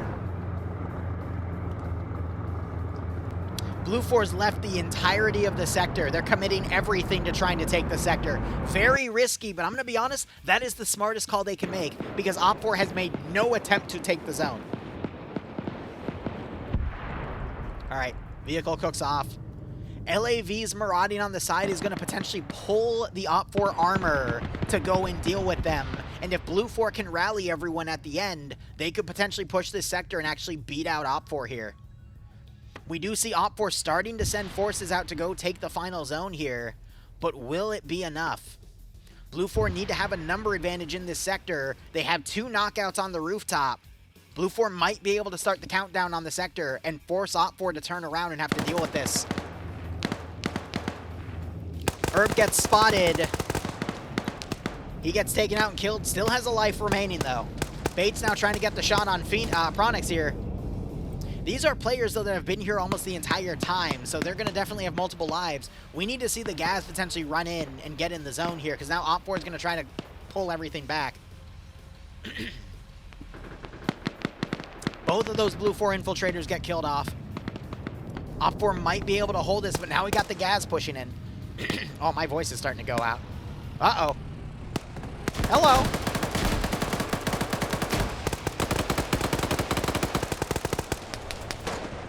Oh my god. Kubri's is still alive, and he's just picking people off. And that was his last life because he briefly appeared next to those guys. Grenade gets expertly thrown, and that's going to knock out Wayne. If you're going to charge in like that, at least push in. Whatever. Coulda, woulda, shoulda. It's easy to see from the Overwatch element. They just happen to dismount right into an ambush. Now you got the LAVs coming in. Gonna be honest, LAVs should be running in, picking these guys up, and then moving people in. But you see that they're now trying to hit all of the Op4 infantry on the outskirts. And it's effective because all of the defense with vehicles, we see the tank that's pushed out to try to find where that LAV is.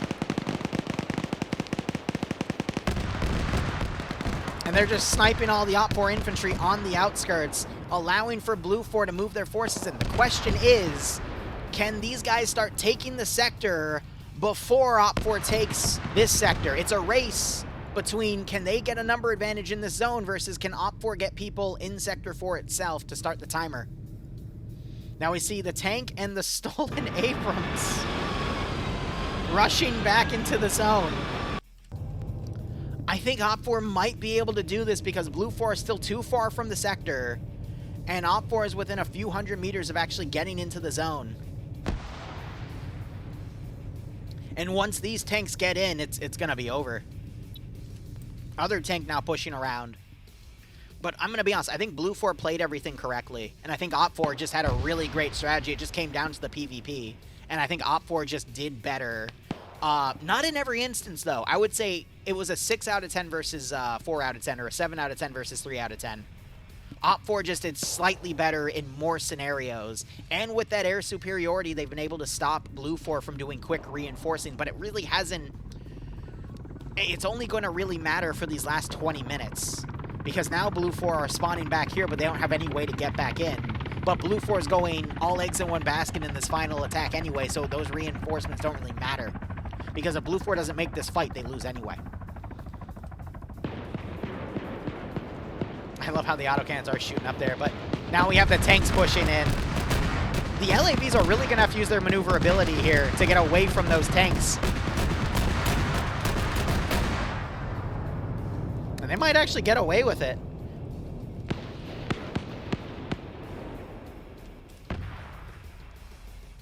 No. Op 4 is starting to take the zone. It's GG. Even if Blue 4 were to now magically kill every Op 4 member here and start the countdown, this zone's going to be captured first, and then Op 4 is just going to rush over and take Sector 5. It's GG. It just mattered who was able to start capturing the other zone first. We see, though, that Blue 4 is starting to capture it, though, but it's not going to be enough. That's crazy. And that's going to be stopped because now we've got Op 4 bringing reinforcements in to tie up the zone. But that's how close it was. Literally within 30 seconds of each other. But I don't disagree. The only thing I disagree with in terms of calls from Blue 4 Command was having those two wings be too separated from each other to be able to assist each other. But at the same time, it's hard to coordinate, 3 or 4 squads of infantry, 2 or 3 supporting teams with assets, and then, 2 or 3 vehicle crews, and then a helicopter crew.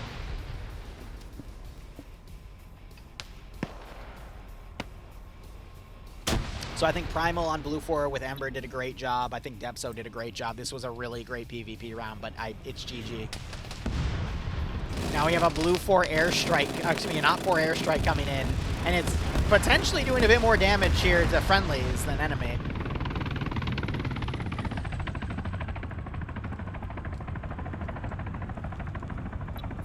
Anderson has a stolen weapon, and he gets taken out.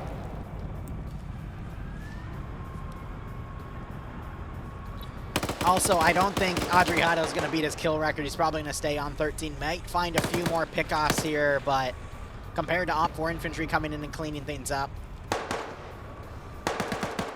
I don't see it. Op 4 pushing in.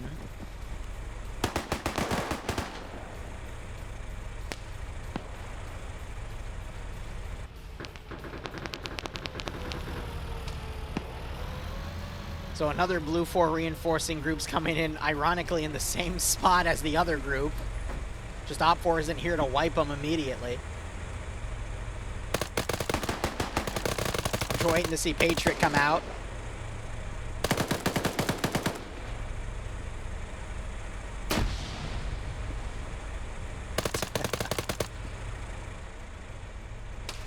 But now the other Blue 4 groups are coming in. And ironically getting blown away, but there's only one guy. It's Fist remaining. He's caught in a reload, and he's just not able to finish cocking the AK back to get that one in the chamber. Oh, the tank completely missed this LAV, but the LAV is trying to get away from the tank because it knows it can't do anything to it. Meanwhile, these guys are staying behind. I think they're just holding that other tank, maybe for Triple R to come up, but Op 4 still need to hold that for another 6 minutes. The tank, I think, just spotted the other LAV. Yeah, you're dead. The crew's bailing out. Pupper knows. He's like, bro, we're stuck. We're screwed. Just run.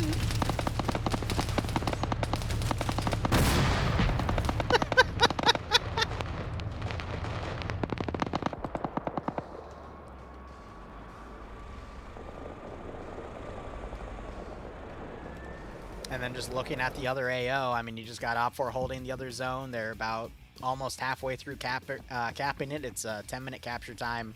Blue 4, though, I think finally have the number advantage in here, so I'm not sure if this isn't going to count down because the other one's being taken, but with all things considered, this was a fairly close game.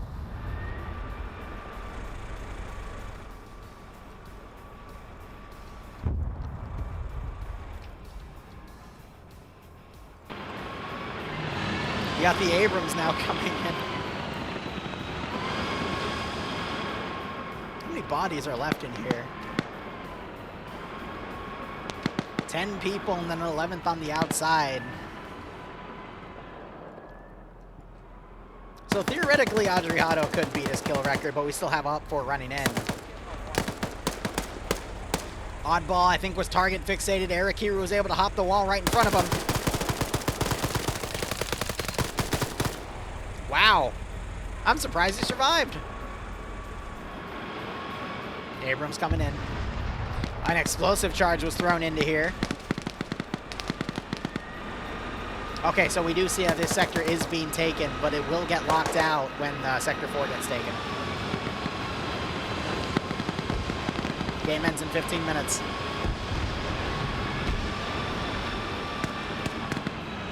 Blue 4 does have the number advantage in this AO, but this Abrams, if it can find a good angle here, that's all they need.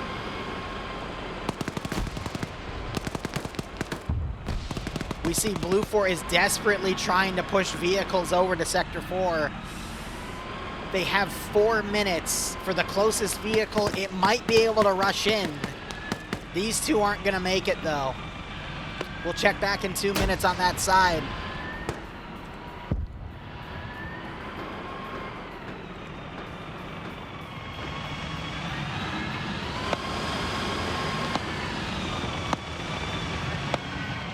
I think Blue 4 knows they can just hold these barns here and still be in the zone. We still have them occasionally trying to pick people off on the northern side. Tank is just going to sit and try to wait them out. But Blue 4's in a good spot. K60's bringing up QRF. I think that's only one person in there, but hey, one is better than none. And I think this vehicle was finally cooked off. Yep, the LAV. So we hear it detonating in the distance.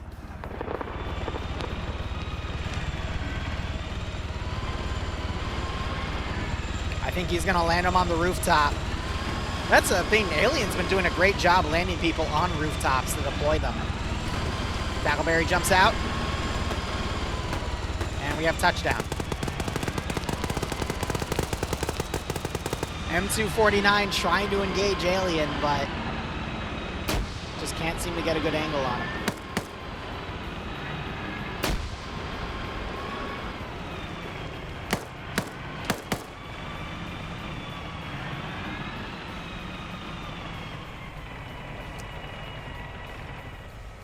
Two and a half minutes, I would say. How many people are in this Humvee? 2. It's going to be a 2 versus 2, 4, 6, 8. Oh, they're going to have to ram the wall and come in, because if they try to go through the front, they're screwed. They're going through the front. Oh, no. Well, knock the wall over, because you're still going to be... Oh, here comes Wes with AT. Misses the noob tube. Isn't Wes on, like, yeah, 7-0? That's unfortunate. But yeah, Blue 4 need more, and by the time those reinforcements get in, unless John and Ember get 7 out of the 8 kills here without dying. And John just got his legs knocked out from under him. Oh, and someone has a frickin' HEIAP sniper. That was John's final life because he appears. This is Ember's second.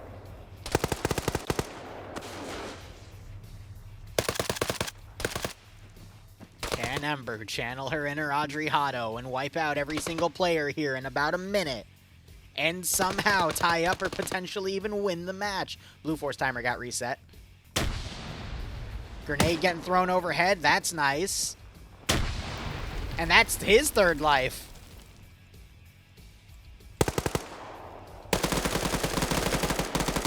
Ember gets another, but gets knocked out by a grenade. Valiant effort there. Blue 4 trying to push more people in, but it's going to be too late. What could still happen is this Blue 4 reinforcing group could come in, retake this sector, but at the same time, it's going to take 10 minutes to do it. So I don't think there's time for that to happen, and we do see a tank crew now rushing over to assist Sector 4. Looking back at this AO, Adriano still on 13, but he's going to start mag dumping the barns. Prince hiding out right here, but I think Op4 now has the number advantage in this zone again.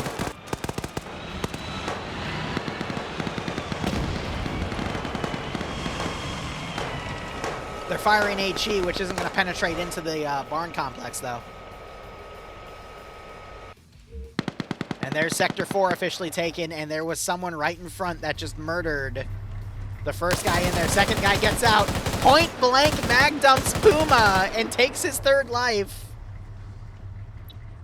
Batty with the big gun. Wes has a really nice corner camping spot on 8 kills. I think double tapped. No, got the kill off of the other guy. Rose not waking up. And I think Op4 is going to try to rush out and go push people on Sector 5. This other car not rushing in.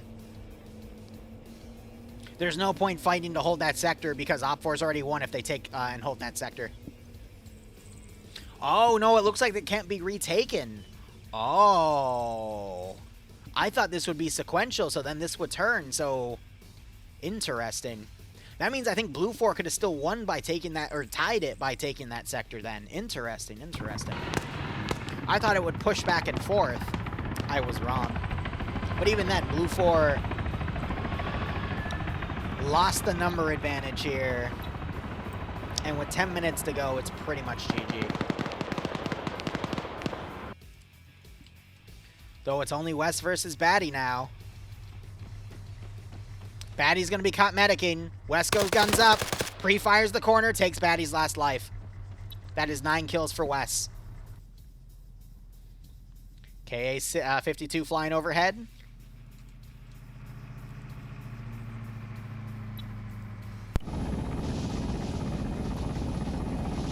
Gunner's looking at it. Does he spot that, Vic? And will he engage that vehicle? It's literally stopped. Oh, I don't think he is.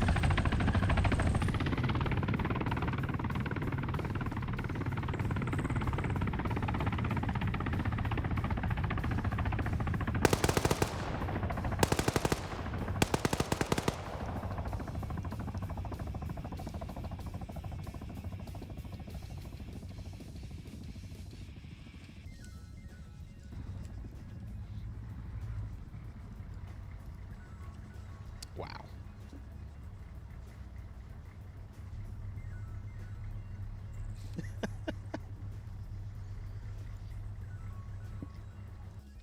And we got, what, 2 guys? Oh, no, Malin pulled Mito away. Gotcha.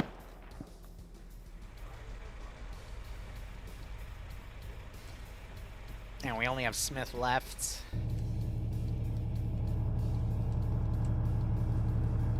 Blue 4 could theoretically, they do have vehicle crewmen. They could take this tank. They could repair that tank and use it. And then we'd have a T-90 versus an Abrams again. But I think the Abrams is now rushing down. All of what Op4 has is rushing to this final sector. Because they take it, they win, but it's gonna go to time. It's...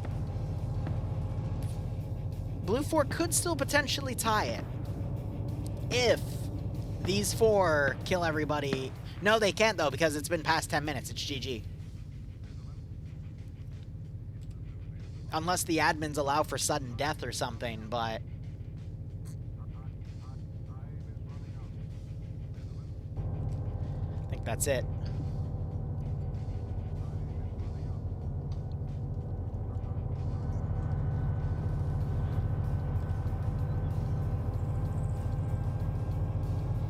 Looks like they're on the statics as well. Tanks coming in. Humvee is now trying to push around.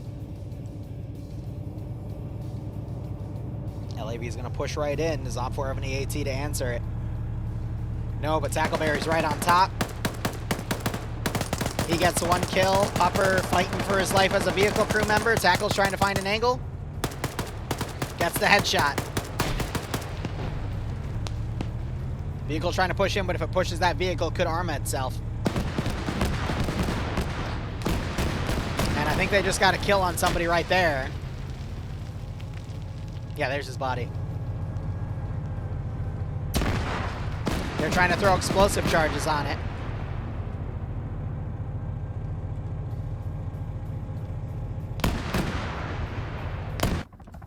Wait a minute.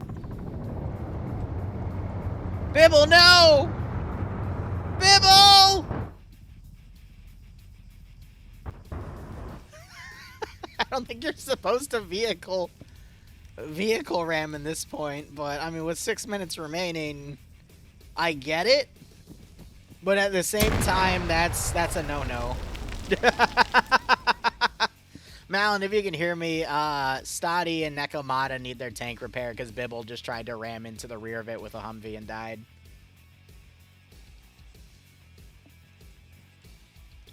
Yeah, he's lurking in my chat, so he knows when that shit happens. So Malin will probably teleport over and tell him. They might need an ace heal for that too. I give Bibble credit. I'm gonna be honest. I'm an asshole. I would do something like that in this situation, but you know, that would be if I didn't want to get invited back. Which for some communities, I definitely feel that way. FNF though, I like covering them, so maybe not an FNF per se. Now I got this LAV driving around just harassing the remaining infantry. Do assets transfer to next stop? No. So, for soon, which is the name of this event, because it stands for like Saturday Operation something something, this is the first time it's gone fully to completion. Look at Fist hiding right here, though. Yeah, that's his last life. So they're going to now be adapting the formula because, you know, the server hasn't up on and died, which I think it was because they were using Roche.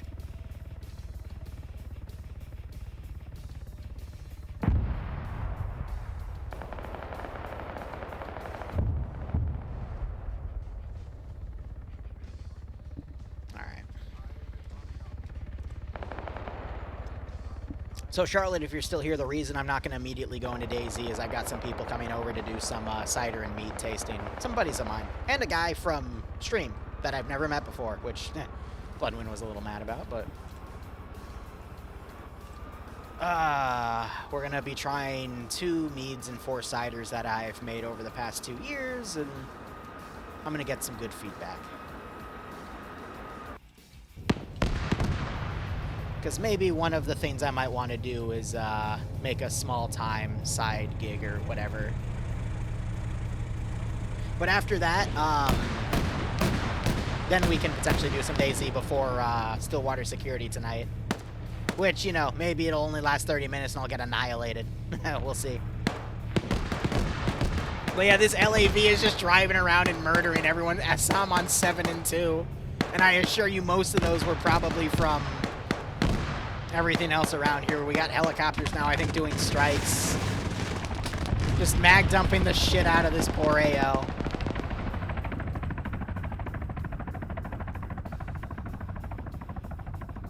But with 3 minutes remaining, it's pretty much over.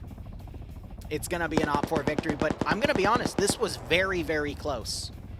But Op4 just basically did an out-attrition fight, but you saw that Blue Force still almost tied up with them. Tank is being ordered to drive back, but yeah. I know there's going to be a few people yelled at in debrief for certain actions that happened. Well, I mean, Op4 has no AT to deal with that. Now they're trying to dismount to still take the zone, but with 3 minutes remaining,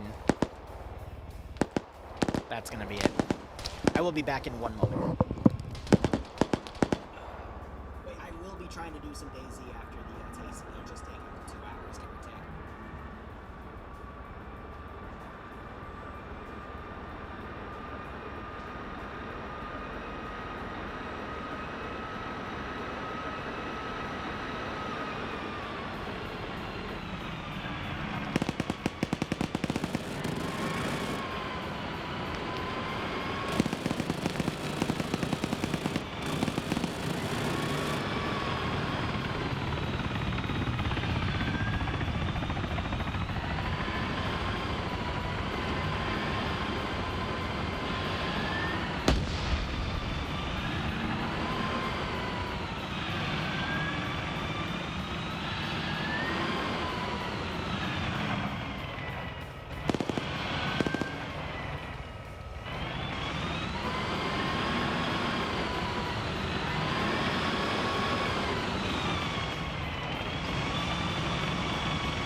VODS here, rushing it out, 50 seconds remaining. Airstrike coming in.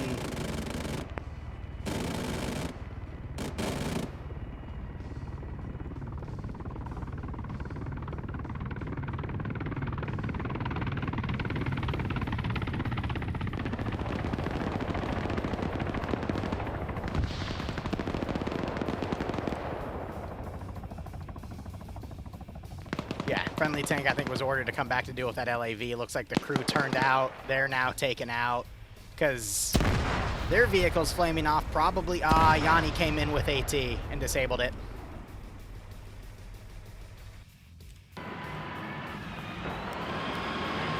right. And that is the third event. All right, guys. Thank you so much for watching. Go operate operationally. That is an Op 4 victory for the record. Otherwise, cheers, guys, and have a good one. Got to wrap up the stream because I got people arriving. And there it is. All right, maybe back in 2 hours for DayZ. If not, back in 5 hours for Stillwater Security Solutions. Have a good one, everyone.